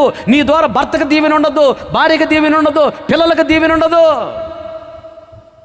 అలా కాకుండా పాపాన్ని ఒప్పుకొని విడిచిపెట్టి పాపము చేయనని తీర్మానం చేసుకొని బాప్తిసం తీసుకో. దేవునికి నీకు మధ్య ఉన్న పాపమైన గోడలను కూలిపోతాయి. దేవునికి నీకు మధ్య ఇంకా అడ్డు ఏమి ఉండదు. నీ ప్రార్థన వింటాడు, వెంటనే దీవెనిస్తాడు. నీకు ప్రార్థన వింటాడు, వెంటనే దీవెనిస్తాడు. నిన్ను చూసిన వాళ్ళకి ఆశ్చర్యం కలుగుతుంది, నిన్ను చూసిన వాళ్ళకి వ్యసనం కలుగుతుంది, నిన్ను చూసిన వాళ్ళకి అసలు ఏం అర్థం కాదంతే. ఏంటి వీళ్ళు దినదినం అభివృద్ధి చెందుతున్నారు, ఇలా దీవించబడుతున్నారు. ఆశ్చర్యం. అప్పులు అడగటానికి అనేక మంది నీ కాళ్ళ దగ్గరికి వచ్చేటట్టుగా దేవుడు చేయబోతున్నాడు. ఆమె చెప్పండి, ఆమె హల్లెలూయా. ఇలా ప్రార్థన చేయాలి. యేసయ్య ప్రార్థన చేస్తే మహిమ దిగి వచ్చింది. శరీర కార్యాలు, మోషే శరీరం భూమి మీద లేదు, ఏలే శరీరం భూమి మీద లేదు. శరీర కార్యాలు మనలో ఉండకూడదు, వాటిని విడిచిపెట్టి ప్రార్థన చేయాలి. 8 దినముల తర్వాత ప్రార్థన చేయడం కొండకి వెళ్ళాడంట. అనగా పాపాన్ని ఒప్పుకొని విడిచిపెట్టి పాపం చేయనని తీర్మానం చేసుకుని బాప్తిసం తీసుకోవాలి. ఇంకొక మాట, ఆయన ప్రార్థన చేస్తే ముఖరూపం మారిపోయిందంట. హల్లెలూయా. చెప్పండి అందరు గట్టిగా, ఒకసారి చెప్పండి గట్టిగా, హల్లెలూయా. ఒక్కసారి గట్టిగా చప్పట్లు కొట్టండి. అంతేనా? మీ వాళ్ళకి ఏం పెడుతున్నావు నువ్వు? చప్పట్లు కొట్టడం ఓపిక రావట్లేదు. భోజనం కూడా పెట్టాలి, ఎప్పుడు వాక్యమేనా? దేవునికి స్తోత్రం. భోజనం బ్రహ్మాండంగా నూనెలే, కంగారు పడగకండి. వినండి, జాగ్రత్త, ముగిస్తాను. అయితే ఆయన ప్రార్థన చేస్తే ముఖం మారిపోయిందంట, మహిమ దిగొచ్చింది. అలా చేయాలి ప్రార్థన. ఎలా చేశాడు ప్రార్థన చెప్తున్నా. ముఖములో మార్పు వచ్చిందంట ఆయన ప్రార్థన చేస్తే. అలా చేయాలి ప్రార్థన. ముఖంలో మార్పు అంటే ఏంటి? ముఖంలో మార్పు రావటం అంటే అర్థం ఏంటి? నల్ల ముఖం తెల్లగైపోవటమా? తెల్లగా ఉన్న ముఖం నల్లగైపోవటమా? అది కాదు. ముఖంలో మార్పు అంటే జాగ్రత్తగానండి. ముఖములో నుదురు ఉంది, నుదురుందా? ఇది దీని ముఖం అంటారు కదా. ఇక్కడ పగలు కొడితే లోపలే ఉండిద్ది, బ్రెయిన్ ఉండిద్ది, మెదడు ఉండిద్ది. మెదడు అంటే ఆలోచనకి సాదృశ్యము.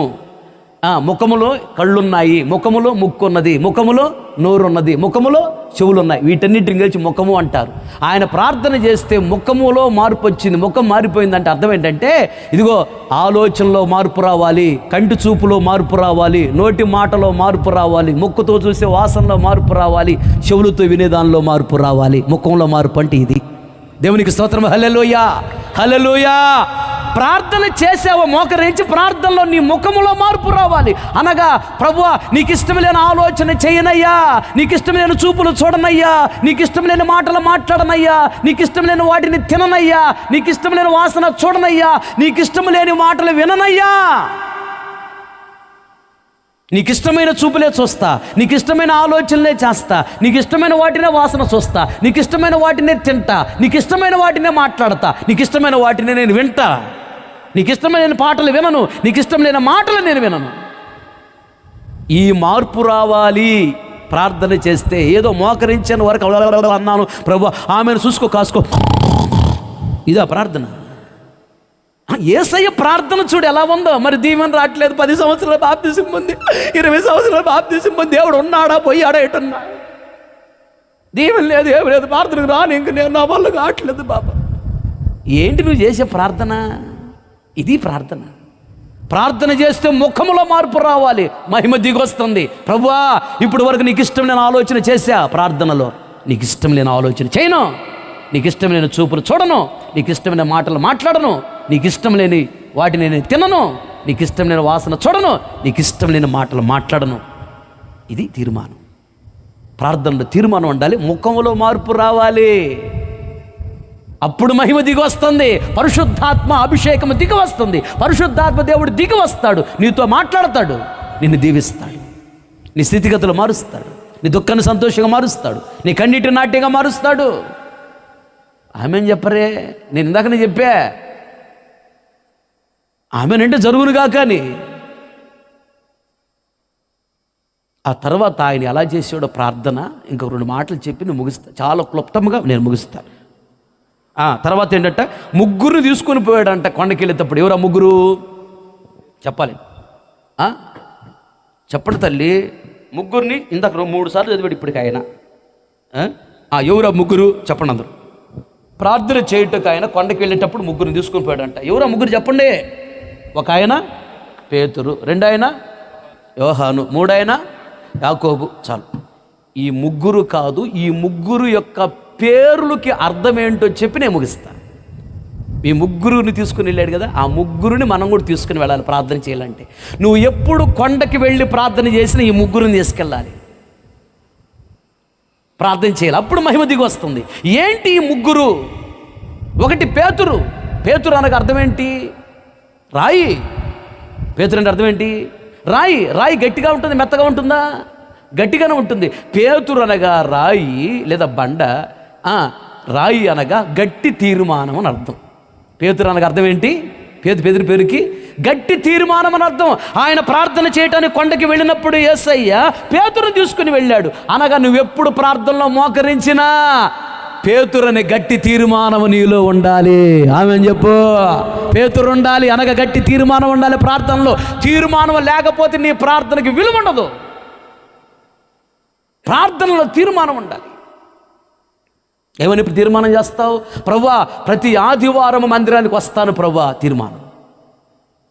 ఎన్నో సందర్భాలలో ప్రభువా మందిరం విడిచిపెట్టి వెళ్ళానయ్యా, ఇక నేను ప్రాణం పోయిన మందిరం విడిచిపెట్టను ప్రభువా, ప్రతి ఆదివారం నీ మందిరానికి వస్తాను ప్రభువా అని తీర్మానం చేయాలి.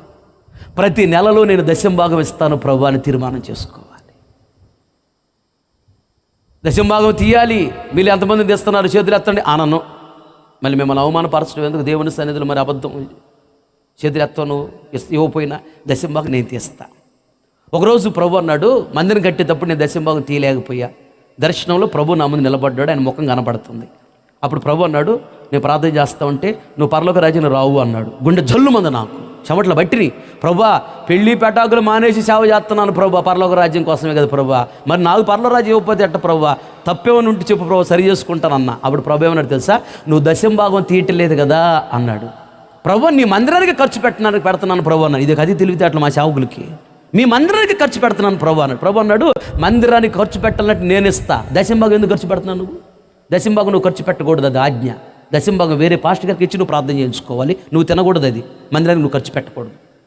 సరే ప్రభు అన్నాను, నాకెందుకు లేనిపోయిందని చెప్పి అప్పటి నుంచి ఇప్పుడు నమ్మకం 10వ భాగం తెస్తాను. నేను 10వ భాగం తీస్తాను ఓ పెద్ద పాస్టర్ గారికి ఇచ్చి ప్రార్థన చేయించుకుంటా.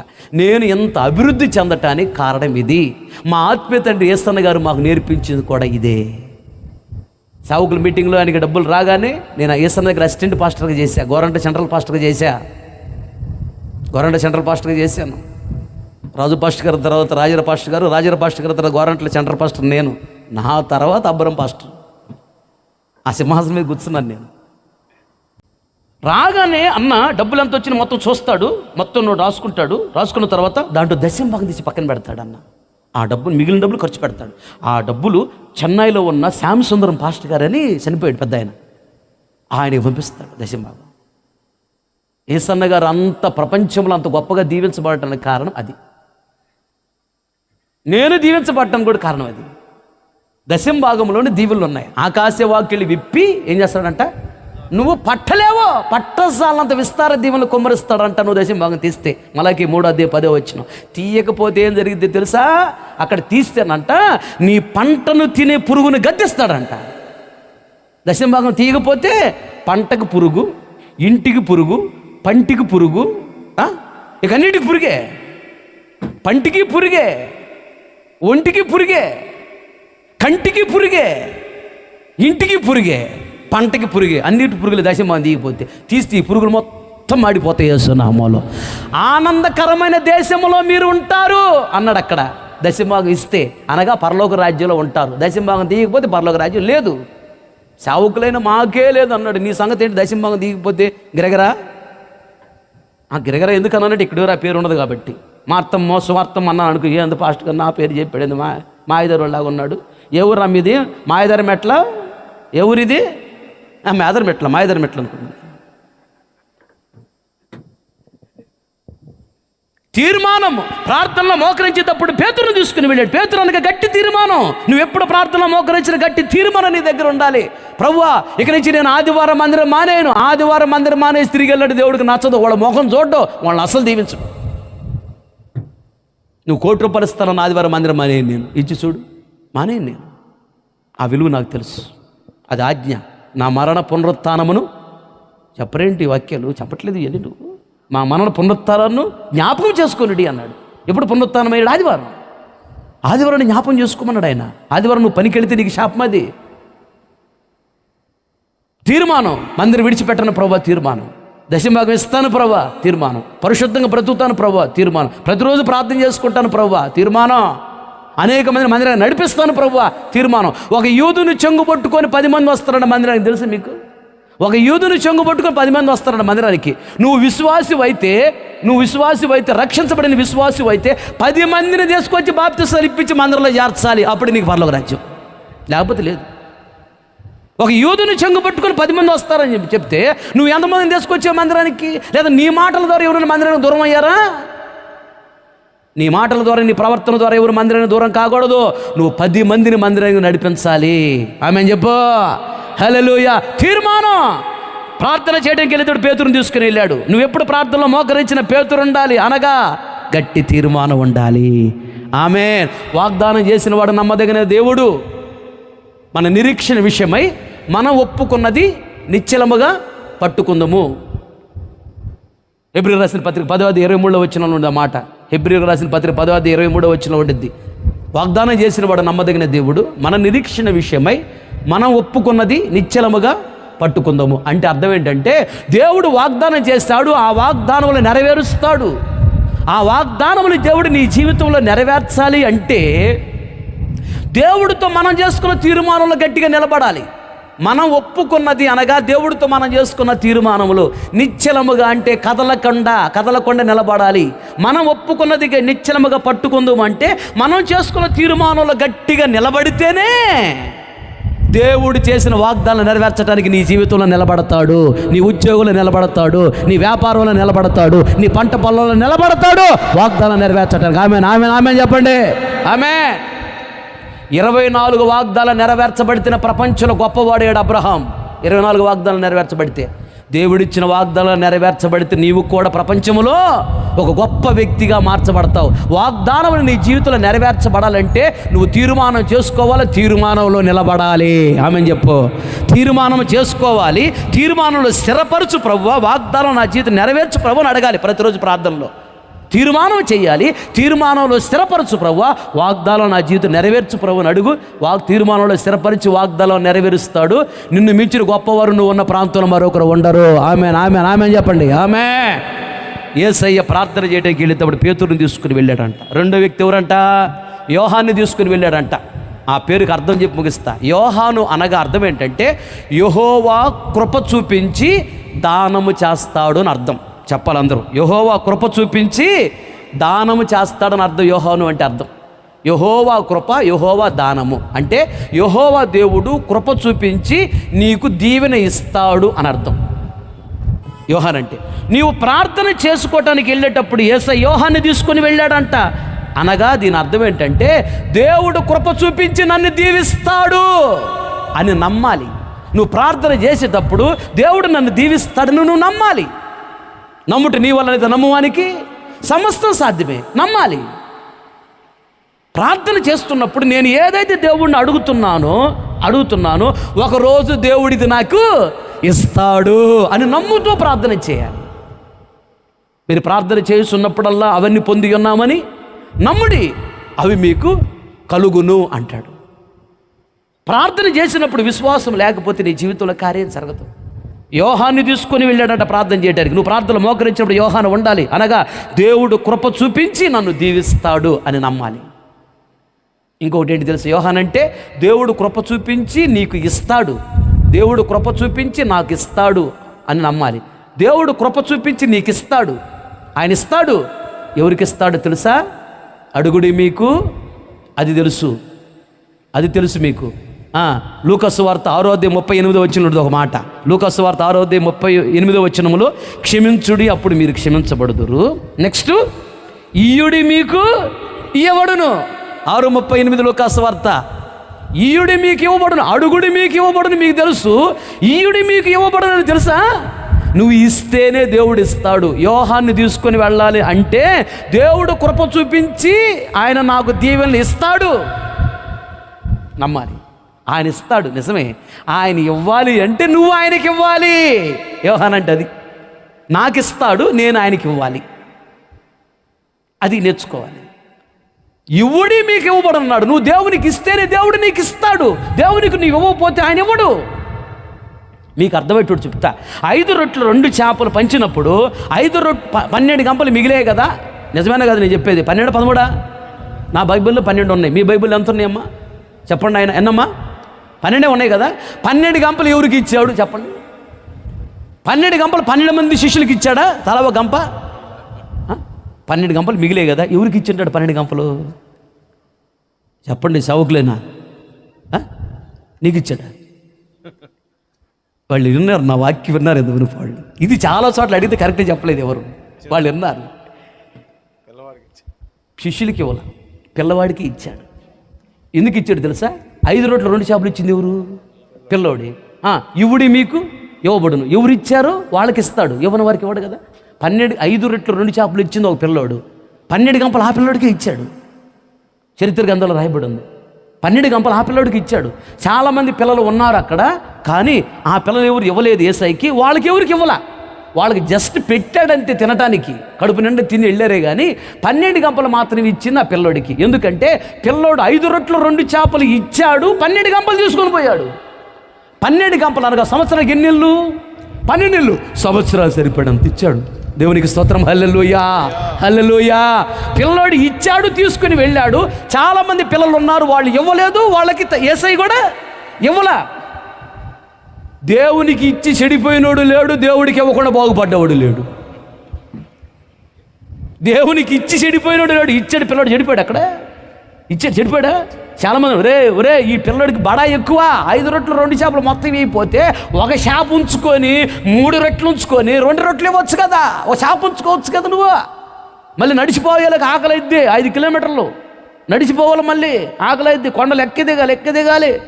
2011లో మా ఆత్మీయత నేస్తన్న గారితో కలిసి యెరూషలేం వెళ్ళాను. నేను చూశాను. మనలాగా సదనంగా ఉండవు యెరూషలేంలో. కొండలు ఎక్కాలి దిగాలి. కొండలు ఎక్కుతూ దిగుతూ వెళ్ళాలి అంటే 5 కిలోమీటర్లు వెళ్ళాలి అంటే ఎంత ఆకలి అయిద్ది. 3 రొట్టెలు ఉంచుకోవచ్చు కదా, ఒక చేప ఉంచుకోవచ్చు కదా. ఈ పెద్ద ఎచ్చులోడు బడాయివాడు ఎంతమంది చెప్పుంటారు? గ్యారంటీ మీ అందరూ చెప్పుంటారు. మీరు కానీ అటువంటి గ్యారంటీ చెప్తారు. మేము మా దగ్గర ఉన్నాయి రా, ఇవ్వలేక కాదు, ఉన్నాయి, ఆయన ఏదో అద్భుతం చేస్తాను మా దగ్గర ఉంచుకున్నాం అనేవాళ్ళు కూడా ఉన్నారు అక్కడ. ఈ పిల్లోడు అంటాడు, నేను ఏసైకి ఇచ్చా, ఆయన నాకు ఇస్తాడులే, నాకు ఇవ్వపని పర్లేదు, ఏసైకి ఇచ్చా అంతే. ఉన్నాయి మొత్తం ఇచ్చాడు. బాబు ఏం ఉంచుకోవాలా, ఉన్నాయి మొత్తం ఇచ్చేసాడు ఏసైకి. ఇవ్వగానే ఏం జరిగింది తెలుసు అక్కడ?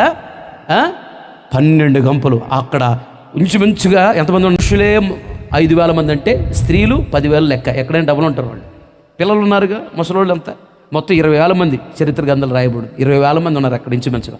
వాళ్ళందరూ తిన్న తర్వాత ఇంకా 12 గంపలు మిగిలాయంట. 12 గంపలు మిగిలాయి. చాలా జాగ్రత్తగా గమనించాలి. ఈ పిల్లవాడు ఇచ్చినటువంటి 5 రొట్టెలు 2 చేపలు అక్కడ 20,000 మంది ఆకలి తీర్చింది. 12 గంపలు మిగిలాయంట. ఇంకా అలాగే ఇచ్చాడు, 12 గంపలు తీసుకెళ్ళాడు. ఇవ్వలేదు కొందరు పిల్లలు, వాళ్ళు ఏమీ తీసుకెళ్ళ, ఒట్టి చేతులతో వెళ్ళారు.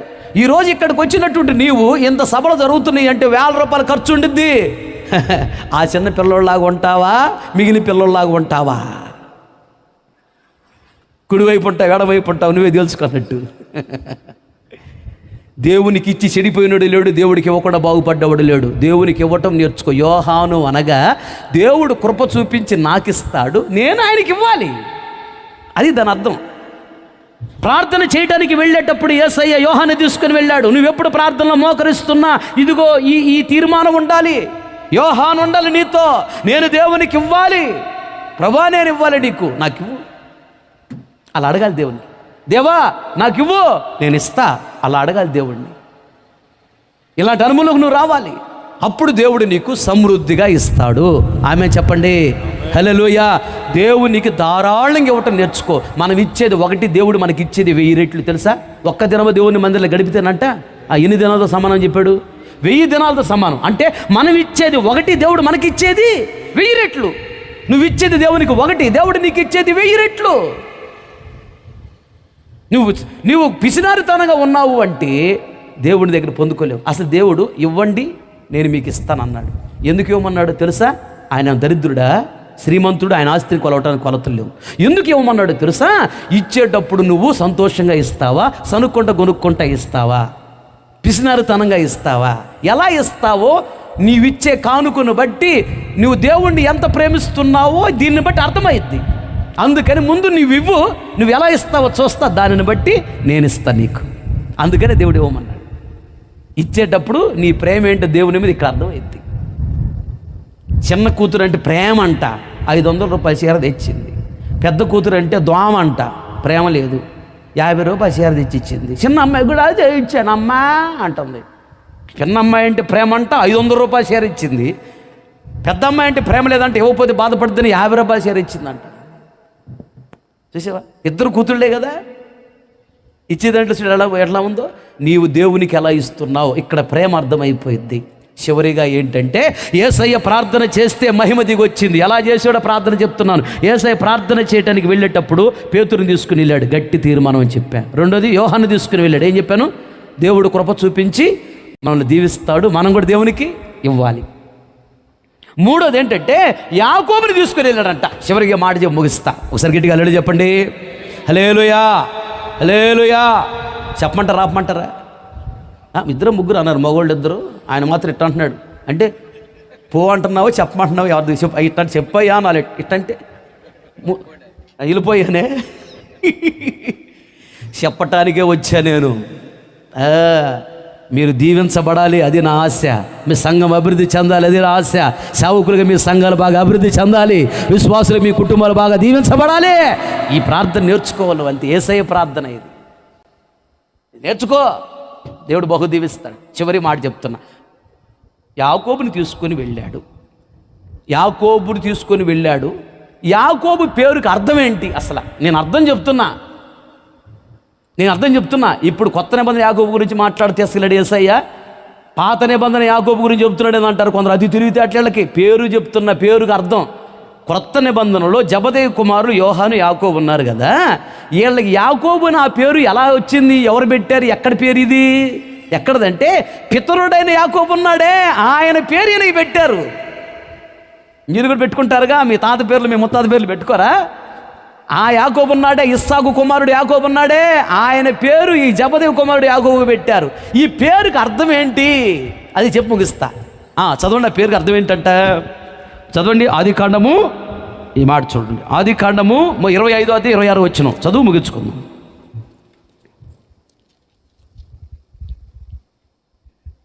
తర్వాత అతని సహోదరుడు బయటికి వచ్చినప్పుడు అతని చెయ్యి ఏశావు మడిమను పట్టుకుని గనుక అతనికి యాకోబు అను పేరు పెట్టబడెను.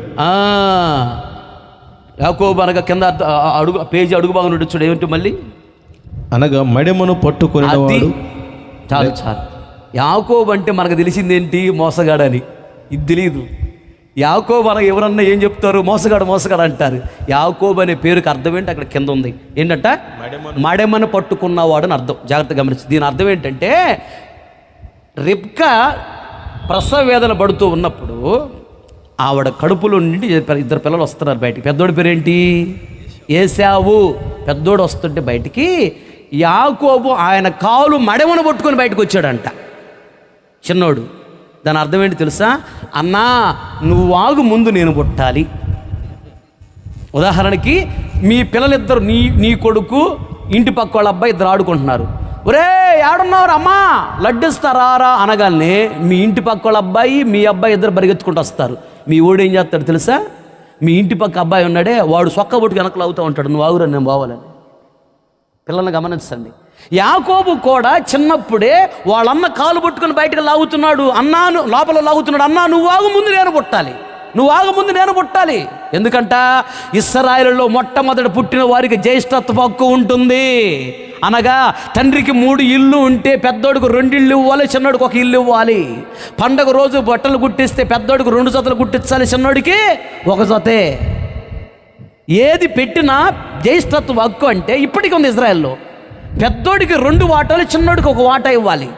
అందుకని యాకోబు ముందు నేను పుట్టాలి, జ్యేష్ఠత్వ హక్కుని నేను పొందుకోవాలి అనే ఉద్దేశంతో అన్నా నువ్వు ఆగ, ముందు నేను పుట్టాలి. చిన్నపిల్లలకి ఏం తెలుసు నాయన అంటావే. పెద్ద అయిన తర్వాత ఆయన ఏమి అడిగాడు? ఆకలి అవుతుంది భోజనం పెట్టమని అడిగితే అడిగితే అన్నం పెట్టడానికి ఏమైంది? ఏసా వచ్చి ఆ ఎర్రగా వండుకుంటున్న చిక్కుడుగల కూర నాకు పెట్టిన, ఆయన ఆకలి అవుతుంది భోజనం పెట్టినానంటే యాకోబు ఏమడిగాడు? నీ జ్యేష్ఠత్వ హక్కు ఇస్తే నేను పెడతాను. అది చిన్నప్పటి నుంచే ఉంది. అది చూసావా? చిన్నపిల్లలకి ఏం తెలుసులే అంటావేమో. ఈ మధ్యకాలంలో శాస్త్రవేత్తలు, అమెరికా శాస్త్రవేత్త పరిశోధన చేస్తే ఒక తల్లి గర్భంలో 2 కొడుకులు ఉన్నారంటే 2 కొట్టుకుంటున్నారంట. వాడికి ఏం తెలుసు? వీడు వాడిని కొడితే క్లియర్గా కనపడుతుంది, వీడిని వాడు కొడితే వాడు ఈయన కొడుతున్నాడు. వాడికి ఏం అర్థమైంది? ఈ నన్ను కొట్టాడు కాబట్టి నేను ఈయన కొట్టాలి. పిల్లలకి మీరు అన్నప్రాసన చేసేటప్పుడు కూడా ఇన్నేస్తారు. వాడికి ఏం తెలుసు? అప్పుడు ఎన్నేస్తారు? ఈరా ఈ చావుకి పెడతారు, అక్కడ భోజనం పెడతారు, పాయసం పెడతారు, పుస్తకం పెడతారు, బైబిల్ పెడతారు పెట్టరా అన్నీ పెడతారు. మీరు మామూలు కాదు. చిన్నప్పుడు నాకు కూడా పెట్టారంట అన్నప్రాసన చేసేటప్పుడు, చాలా పెట్టారంట. బైబిల్ మాత్రం దూరంగా పెట్టారంట. ఇటు పాస్టర్ అవుతాడు భయంతో. నేను పాక్కుంటూ బైబిల్ పట్టుకున్నాడు ముందు. ఇప్పుడు చేస్తుంది అదేగా. ఆ తర్వాత భోజనం పట్టుకున్నానంట, బైబిల్ తీసి పక్కన పెట్టాను, మళ్ళీ అన్ని పెడితే భోజనం పట్టుకున్నానంట. ఇప్పుడు ఆడకపోయినా ఏం తక్కువ? అన్నా మీరు తింటే మాకు ఆశీర్వాదం అన్నాను. ఆకాశాలు తిరిగాయి, భూమిలో తిరిగాయి, నీళ్ళలో తిరిగాయి, మొత్తం మాకే పెడుతుంటారు దేవుడు. తిని మాకు శాపం. మీరు తింటే ఆశీర్వాదం అన్న మీరు పెడుతున్నారు, తిని మాకు శాపం వస్తుంది. అందుకని అన్నీ మానేసి ఏం తింటారని అడిగితే ఏం చెప్పాను నీకు? 1 కాకు కూర 1 కూరగాయ అని చెప్పా. ఎందుకు? లోపల ఆల్రెడీ మటన్లు, చికెన్లు అన్నీ ఉన్నాయి, పాములే లేవులే. అవన్నీ మానేసిన తర్వాత ఇప్పుడు ఆరోగ్యంగా ఉన్న ఏ జబ్బు లేదు నాకు. ఆకుకూరలు, కూరగాయలు తింటున్నాను, అన్నీ మానేశాను. ఆ తర్వాత అన్నం పక్కన పెట్టారంట, బైబిల్ పక్కన పెట్టారంట, పెన్ను పెట్టి అక్కడ పెడితే అన్నింటిలో మళ్ళీ పోయి పెన్ను పట్టుకున్నానంట. డిగ్రీ వరకు చదువుకున్నా. ఇది సిద్ధాంతం కాదు. పువ్వు పుట్టగానది ఉల్లి పువ్వు, మల్లె పువ్వు చిన్నప్పుడే తెలిసిపోద్ది. చిన్నప్పుడు వాళ్ళని చూస్తే పెద్దన తర్వాత వీడేమవుతాడు అర్థమైపోద్ది. చిన్నప్పుడే అర్థమైద్ది. అలాగే ఈయన తల్లి గర్భంలో ఉన్నప్పుడు యాకోబు అన్నా నువ్వాగో, నేను ముందు పుట్టాలి, జ్యేష్ఠత్వ హక్కు నేను పొందుకోవాలి. పోటీ తత్వం అంటారు దీన్ని. పోటీ. మన కంటే నేనే గొప్పగా ఉండాలి, పోటీ. యేసయ్య ప్రార్థన చేయడానికి వెళ్ళేటప్పుడు అంటే యాకోబుని తీసుకుని వెళ్ళాడు అంటే దాని అర్థం ఏంటి తెలుసా? ప్రార్థనలో పోటీ తత్వంతో ప్రార్థన చేయాలి. గట్టిగా చెప్పండి కొట్టమంటే కొడతారు, లేకపోతే దిమ్మి బొమ్మల్లా ఉన్నారు. ఒక మాట తగలగానే నువ్వు వెంటనే చెప్పలు కొట్టాలి, స్తోత్రం అని కొట్టాలి. ఓరే కొట్టం కాదు, చప్పట్లు కొట్టి ప్రతిసారి స్తోత్రం చెప్పలు కొట్టాలి. చప్పట్లు కొడితే అంత గొప్ప మేలు జరిగింది తెలుసా? శరీరంలో అన్ని అవయవాలు ఈ 5-10 ఏళ్లలోనే ఉంటాయి. చప్పట్లు కొడితే గుండెలో ఉన్న బ్లాకులు ఓపెన్ అయిపోతాయి. హార్ట్ అటాక్ రాదు చప్పట్లు కొడితే, తెలుసా? 10 సార్లు చప్పట్లు కొడితే షుగర్ డౌన్ అది కాబట్టి చెక్ చేసుకో. తెలియదు మీకు, లేదా అందుకు చప్పట్లు కొట్టలేదు. చప్పట్లు కొడితే అన్ని జబ్బులు తగ్గిపోతాయి. అందుకని యేసయ్య చప్పట్లు కొట్టమన్నాడు. మీరు కొట్టరు ఎందుకు? జబ్బులని మాకే ఉండాలని. యేసయ్య ప్రార్థనలు మోకరించినప్పుడు యాకోబుని తీసుకెళ్ళాడు. అనగా పోటీ తత్వం ఉండాలి ప్రార్థనలో. పోటీ యేసయ్యలో పోటీ ఉందా లేదా? యేసయ్య కంటే ముందు చాలా మంది వచ్చి సేవ చేసినా యేసయ్య లాంటి సేవ చేయరు. పోటీతో చేశాడు సేవ. యేసయ్య 3.5 సంవత్సరాలు సేవ చేశాడు. ప్రపంచం అంతా తలకిందులైంది, అప్సెట్ డౌన్ అయిపోయింది అంతే. యేసయ్య లాంటి సేవ 3.5 సంవత్సరం ఆయన చేసే సేవ, ఆయన లాంటి సేవ ఆయన ముందు ఎవరు చేయలేదు, ఆయన తర్వాత కూడా ఎవరు చేయలేకపోతున్నారు. ప్రపంచమంతా కలిసి కూడా ఆయన లాంటి సేవ చేయలేకపోతున్నారు. పోటీతో చేసాడు సేవ. ఆయనకు ముందు ఎంతోమంది సేవకులు వచ్చినా వాళ్ళని మించిన సేవ చేశాడు. పోటీగా చేశాడు సేవ. యేసయ్య ప్రార్థనలు మోకరించేటప్పుడు యాకోబుని తీసుకెళ్ళాడు. అనగా పోటీ తత్వము, పేరుకి అర్థం పోటీ తత్వం ఉండాలి. కాంపిటీషన్ ఉండాలి,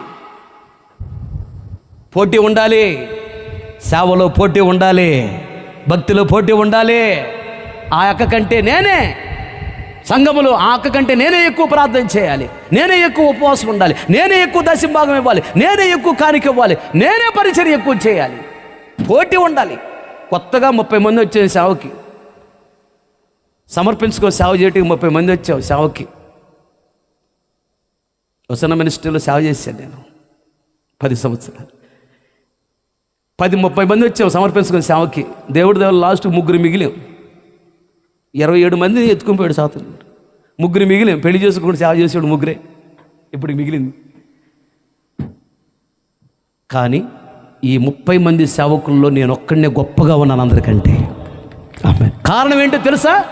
ఏ పనికి వెళ్ళినా సేవకులం కదా, మందిరం కట్టడానికి అన్ని పనులకు పంపిస్తారు. పాలు పోస్టులు వేయడానికి, పాంప్లెట్లు పంచిపెట్టడానికి, సువార్త చెప్పడానికి, దేనికైనా అనౌన్స్మెంట్కి దేనికి పంపించినా నేను ఒకటే ప్రార్థన చేసుకుంటా. ఇక్కడ ఉన్న వాళ్ళందరికంటే ఎక్కువ పరిచర్య నేను చేయాలి, ఇక్కడ ఉన్న వాళ్ళందరికంటే ఎక్కువ కష్టం నేను పడాలి ప్రభువా అని నేను ప్రార్థన చేసుకుంటా. పోటీ. అలా ప్రార్థన చేసుకొని చేశాను కాబట్టి మీరందరూ సీపులు తీసుకుని కసుకుండా ఉండని చెబుతానా. నేను పోయి 14 లిట్లు ఉంటాయి మొగాళ్ళు, లిట్లు మొత్తం నేను గడికి వచ్చి ఇచ్చేవాడిని ఒక్కడనే.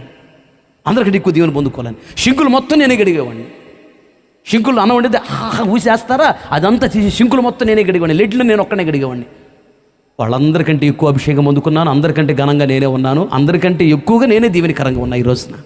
కారణం ఏంటి? పోటీ ఉండాలి. సేవలో పోటీ ఉండాలి. ఏదో చేస్తున్నానంటే చేస్తున్నాం కదా, సేవలో పోటీ తత్వం ఉండాలి. రోషంగా తీసుకుని సేవ చేస్తున్నాను. ఇంకోటి ప్రాంతానికి వచ్చినప్పుడు అన్నారు, విశ్వాస జీవితంలో సేవలో పోటీ, రోషంగా చేసే సేవ.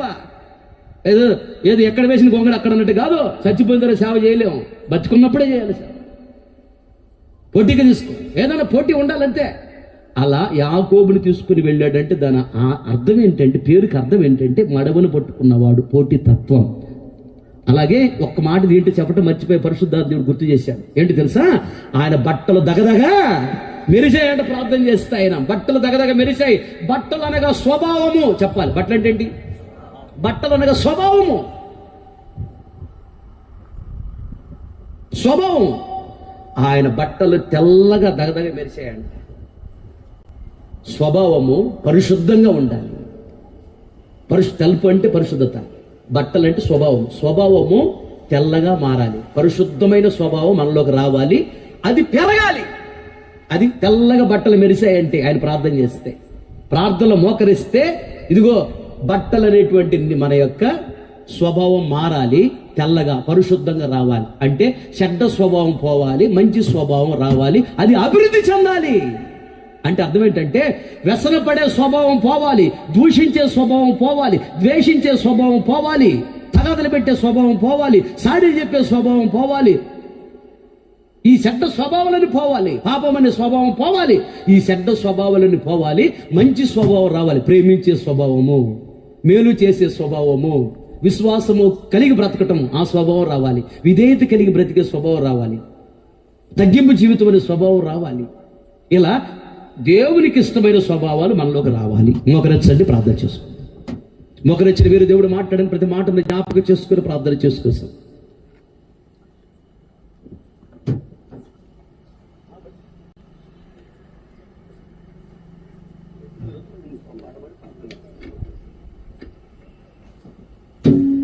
నేను వాక్యాన్ని బట్టి ప్రార్థన చేసుకొస్తాం. ఒక్క 2 నిమిషాలు.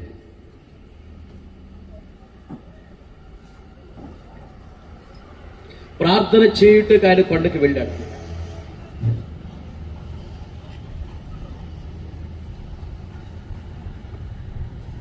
ప్రార్థన చేయుటకు కొండకి వెళ్ళాడు.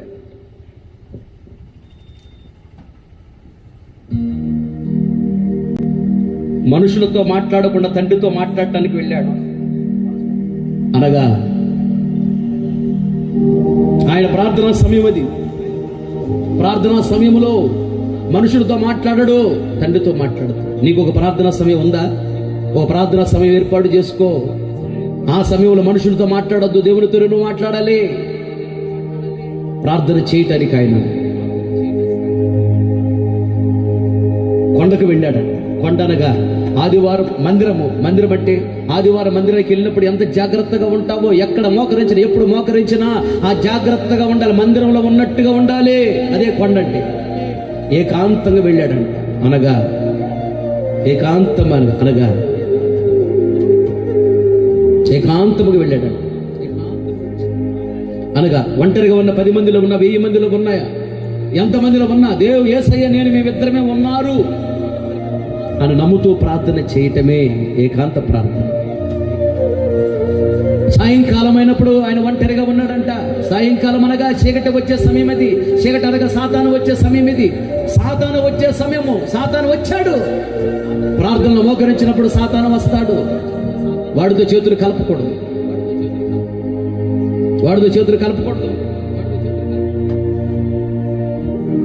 సాయంకాలం అయినప్పుడు ఆయన ఒంటరిగా ఉన్నాడు. సాయంకాలం అయినప్పుడు అంటే చీకటి వచ్చే సమయం, సాతాను వచ్చే సమయం అది. సాతాను వచ్చాడు. ప్రార్థన చేస్తున్నప్పుడు సాతానుతో చేతులు కలపకుండా ఒంటరిగా ఉన్నాడు. తండ్రితో చేతులు కలపటానికి యేసయ్య. ఎప్పుడు నువ్వు ప్రార్థన మోకరించినా చీకటి అనే సాతాను వస్తాడు. ప్రార్థన చేయకుండా నేను ఇబ్బంది పెట్టడానికి. సాతాన్ని గద్దించాలి. సాతానుతో చేతులు కలపకూడదు. రెండోది, అలా ప్రార్థన చేసిన తర్వాత నేల మీద నడిచాడు, నడిపించాడు. ఇలా నువ్వు ప్రార్థన చేసినట్లయితే అద్భుతాలు చేస్తాడు నీ జీవితంలో. నీ ద్వారా అద్భుతాలు చేయిస్తాడు ఆయన. తీర్మానం చేసుకో. కొద్ది నిమిషాలు ఎక్కడి నుంచి వెళ్ళబోతున్నావు. ఒట్టి చేతులతో వెళ్ళవు. నీవు దీవెనలు పొందుకొని వెళ్ళబోతున్నావు. నీవు ఈ చివరి దినము దీవెనలు పొందుకొని వెళ్ళబోతున్నావు. తీర్మానం చేసుకో.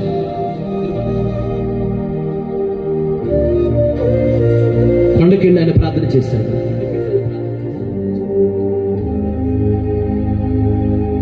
ప్రార్థన సమయం ఉండాలి నీకు. రెండోదిగా ఆయన రాత్రి కొండకి వెళ్ళి ప్రార్థన చేశాడు. తెల్లతాళ్ళ వారు చూడగా ఉదయాన్నే లేచి 12 మందిని అభిషేకించాడు. 12 మంది ద్వారా ప్రపంచ మొత్తానికి సువార్త, ప్రపంచ మొత్తానికి రక్షణ, ప్రపంచ మొత్తానికి కృప, ప్రపంచ మొత్తానికి దీవెన వచ్చింది. ప్రపంచమంతా యేసయ్య కనపరచబడ్డాడు. రాత్రి అంతా కొండకెళ్ళి ప్రార్థన చేశాడు. కొండ అనే మందిరానికి వెళ్ళి రాత్రి అంతా సంపూర్ణ రాత్రి ఉపవాస ప్రార్థన చేయడం నువ్వు నేర్చుకోవాలి. అలా చేస్తే నీకు దీవెన, నీ ద్వారా నువ్వు ఉన్న ప్రాంతానికి దీవెన, నీకు రక్షణ, నీ ద్వారా ప్రపంచం ఆ ప్రాంతంలో ఉన్న వారందరికీ రక్షణ, నీకు కృపనిస్తాడు. నీ ద్వారా నీ ప్రాంతంలో ఉన్న వాళ్ళందరికీ కృపనిస్తాడు. నీ పిల్లలకి కృపనిస్తాడు. దీవెన, కృప, ఆశీర్వాదము, అభిషేకము, ఘనత నీకు, నీ పిల్లలకు, నీ ద్వారా నువ్వు ఉన్న ప్రాంతం అందరికీ వస్తుంది. కొండని మందిరానికి వెళ్ళి రాత్రంతా నువ్వు ఉపవాసులు ప్రార్థన చేస్తే కీబోర్డ్ తగ్గించు బ్రదర్, కీబోర్డ్ కొంచెం తగ్గించుకో మహేష్. అలాగే కొండకి వెళ్ళి ప్రార్థన చేశాడు. చీకటిపై వెలుగు వచ్చింది. కొండనే మందిరానికి వెళ్ళి నువ్వు రాత్రి అంతా ఉపవాసం నుండి ప్రార్థన చేస్తే, సంపూర్ణ రాత్రి ఉపవాస ప్రార్థన చేస్తే చీకటి అనే కష్టాలు, కన్నీళ్లు, అప్పులు, రోగాలు, నిందలు, అవమానాలు పోయి వెలుగనే పరిశుద్ధత, వెలుగనే కృప, వెలుగనే అభిషేకం, వెలుగనే ఆశీర్వాదం, వెలుగనే సత్క్రియలు, వెలుగనే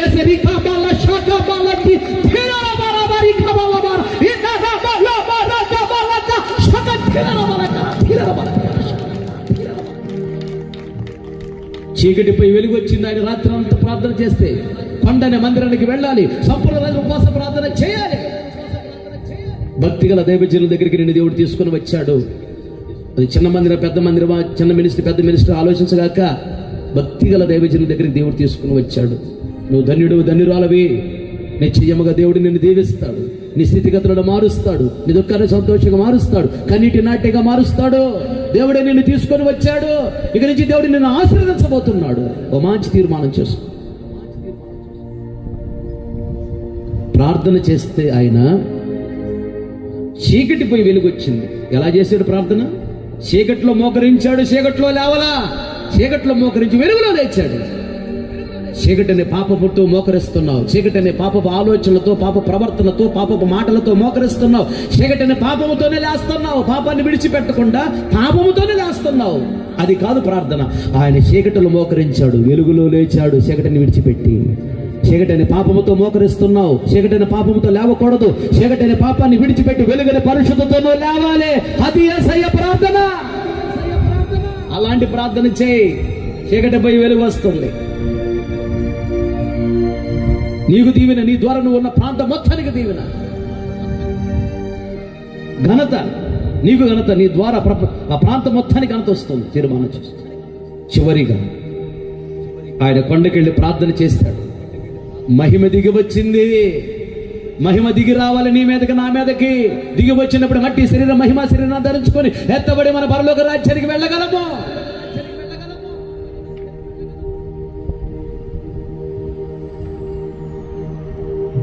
మహిమ దిగి రావాలంటే అక్కడ మోషేని ఏలియాను చూపిస్తున్నాడు. అనగా మోషే శరీరం భూమి మీద లేదు, ఏలియా శరీరం భూమి మీద లేదు. అలాగే శరీర క్రియలు మనలో ఉండకూడదు. మహిమ దిగి రావాలంటే దాని అర్థం అది. శరీర క్రియలను విడిచిపెట్టు. రెండోదిగా ముఖం మారిపోయిందంట. అనగా ప్రభు, నీకు ఇష్టమైన ఆలోచన చేయనయ్యా, నీకు ఇష్టమైన చూపులు చూడనయ్యా, నీకు ఇష్టమైన మాటలు మాట్లాడనయ్యా, నీకు ఇష్టమైన ప్రవర్తన ప్రవర్తించనయ్యా, నీకు ఇష్టం లేని వాటిని తినను, వినను, మాట్లాడను. తీర్మానం చేసుకో. అది ముఖము మార్పు రావాలంటే ముఖములో ఉన్న అవయవాలలో మార్పు రావాలి. బట్టలు దగదగ తెల్లగా మెరిసేయంట. బట్టలు అనగా స్వభావము, చెడ్డ స్వభావం పోవాలి, మంచి స్వభావం రావాలి. ఆ మంచి స్వభావం ఇంకా అభివృద్ధి చెందాలి. బట్టలు తెల్లగా దగదగ మెరిసేయండి. స్వభావం, చెడ్డ స్వభావం విడిచిపెట్టి, దూషించే స్వభావం, ద్వేషించే స్వభావం, అవమానపరిచే స్వభావం, దుఃఖపరిచే స్వభావం, కన్నీళ్లు పెట్టించే స్వభావం, వ్యసనపడే స్వభావం, ఈ స్వభావాలన్నీ విడిచిపెట్టు. ప్రేమించే స్వభావము, మేలు చేసే స్వభావము, క్షమించే స్వభావము, సహించుకునే స్వభావం రావాలి. అవి నాకు దయచేసి ప్రభువుని అడుగు. అది బట్టలు తెల్లగా మెరటం అంటే. 8 దినముల తర్వాత వెళ్ళాడంటే కొండకి. 8 అనగా సున్నతి తీర్పు పొందుకున్న దినమది. అనగా పాపాన్ని ఒప్పుకొని విడిచిపెట్టి పాపము చేయనని తీర్మానం చేసుకొని పాపాలు క్షమించబడటానికి బాప్తిసం తీసుకోవాలి. నువ్వు బాప్తిసం తీసుకొని ప్రార్థన చేయాలి. సరే, బాప్తిసం తీసుకున్నావా? పాపాన్ని విడిచిపెట్టి ప్రార్థన చేయి. పాపాన్ని విడిచిపెట్టకపోతే పాపము నీకు దేవునికి మధ్య అడ్డు గోడగా ఉంటుంది. గోడ అవతల దేవుడు ఉంటాడు, గోడ అవతల నువ్వు ఉంటావు, దీవెన పొందలేవు. పాపాన్ని విడిచిపెడితే నువ్వు దీవించబడతావు. తీర్మానం చేసుకుని కొరకు ప్రార్థన చేయబోతున్నా. 8 దినముల తరువాత వెళ్ళాడంట. అంటే బాప్తిసం తీసుకున్న తర్వాత నువ్వు ప్రార్థన చేయి, విలువ ఉంటుంది. అందుకని పాపాన్ని ఒప్పుకొని విడిచిపెట్టి పాపం చేయని తీర్మానం చేసుకో. బాప్తిసం సిద్ధపడు, తీసుకొని సంఘంలో స్థిరపరచబడు. యేసయ్య ప్రార్థన చేయడానికి వెళ్ళేటప్పుడు కొండకి 3 తీసుకుని వెళ్ళాడు. పేతురు అనగా బండ. గట్టి తీర్మానం చేసుకో. గట్టి తీర్మానం. ప్రాణం పోయినాక ఈ మందిరాన్ని విడిచిపెట్టనయ్యా, దేవుడు ఈ మందిరంలోకి నిన్ను తీసుకుని వచ్చాడు, పరిశుద్ధాత్మ చే నడిపించబడే దైవజనుల దగ్గర తీసుకుని వచ్చాడు. ఈ మందిరాన్ని విడిచిపెట్టను ప్రభువుని తీర్మానం చేసుకో. ప్రార్థనలో మోకరించేటప్పుడు పేతురు ఉన్నాడు. అనగా నువ్వు ప్రార్థనలో మోకరిస్తున్నావు, తీర్మానం ఉండాలి. పేతురు అంటే తీర్మానం, గట్టి తీర్మానం. ఇక ఈ మందిరాన్ని విడిచిపెట్టను, ప్రతి ఆదివారం మందిరానికి వస్తా, ప్రతి నెల దశంభాగం ఇస్తా, పరిచర్య చేస్తాను, రోజు ప్రార్థన చేసుకుంటా, రోజు బైబిల్ చదువుతా, అనేక మంది మందిరాన్ని తీసుకొస్తా. చేసుకో తీర్మానం. ఈ తీర్మానం ఉంటేనే దేవుడు నిన్ను బహుగా దీవించబోతున్నాడు. మహిమ దిగి వస్తుంది నీ మీదకి. యోహాన్ని తీసుకుని వెళ్ళాడు ప్రార్థనలో మోకరించడానికి వెళ్ళినప్పుడు. యోహాను అనగా యెహోవా కృప చూపించి దానము చేస్తాడు నమ్మటం. యెహోవా కృప చూపించి నన్ను దీవిస్తాడు అని నమ్మటం. నన్ను దీవిస్తాడు, నాకు ఇస్తాడు, నేను ఆయనకి ఇవ్వాలి. అది నీకు తెలియాలి. నువ్వు ఇస్తేనే దేవుడు నీకు ఇస్తాడు, నువ్వు ఇవ్వకపోతే దేవుడు ఇవ్వటం నేర్చుకో. ధారాళంగా దేవుడికి ఇవ్వటం నేర్చుకో. దైవ సేవకులకు ఇస్తే నువ్వు దేవుడికి ఇచ్చినట్లు గురుక్కుంటే పోతు. ధారాళంగా సేవకులకి ఇవ్వటం నేర్చుకో. దేవుడు చూస్తున్నాడు. నీకు దేవుడు 1000 రెట్లుగా ఇస్తాడు, 1000 రెట్లుగా ఇస్తాడు. మూడోది, యాకోబుని తీసుకుని వెళ్ళాడు ప్రార్థన మోకరించడానికి వెళ్ళేటప్పుడు. యాకోబు అనగా పేరుకి అర్థం మడవను పట్టుకున్నవాడు, పోటీ. నువ్వు ఆగు, నేను ముందు పుట్టాలి. పోటీ తత్వం. అలాగే యేసయ్యలో పోటీ తత్వంతో యేసయ్య సేవ చేశాడు. ఆయన కంటే ముందు ఎంతో మంది సేవ చేసినా వాళ్ళని మించిన సేవ చేశాడు యేసయ్య. పోటీ తత్వము. అలాగే నీలో పోటీ తత్వం ఉండాలి. ఇక్కడ ఉన్నటువంటి వాళ్ళందరికంటే గొప్పగా భక్తిగా ఉండాలి. మంచి సాక్ష్యం నేను పొందుకోవాలి. అందరికంటే సంఘంలో అందరికంటే మంచి సాక్షి నేను పొందాలి. అందరికంటే ఎక్కువ పరిచయం నేనే చేయాలి. అందరికంటే ఎక్కువగా కానుక నేనేవ్వాలి. అందరికంటే ఎక్కువగా దశభాగం నేనేవ్వాలి. అందరికంటే ఎక్కువగా ఉపవాసం ఉండాలి. అందరికంటే ఎక్కువ ప్రార్థన నేను చేయాలి. పోటీ. ఈ పోటీ తత్వమే నేను ఉన్నతమైన స్థితిలోకి తీసుకొని వెళుతుంది. ఈ రోషము కలిగినటువంటి ఈ పోటీ తత్వం నీలో ఉండాలి. ఏదో బ్రతుకుతున్నాడు బ్రతకటం కాదు. యాకోబుని తీసుకుని వెళ్ళాడంటే యాకోబు పేరుకి అర్థం అది. తీర్మానం చేసుకుని కూడా మేము ప్రార్థన చేయబోతున్నాం. దేవుడు నేను దీవించబోతున్నాడు, ఆశీర్వదించబోతున్నాడు. ఎవరు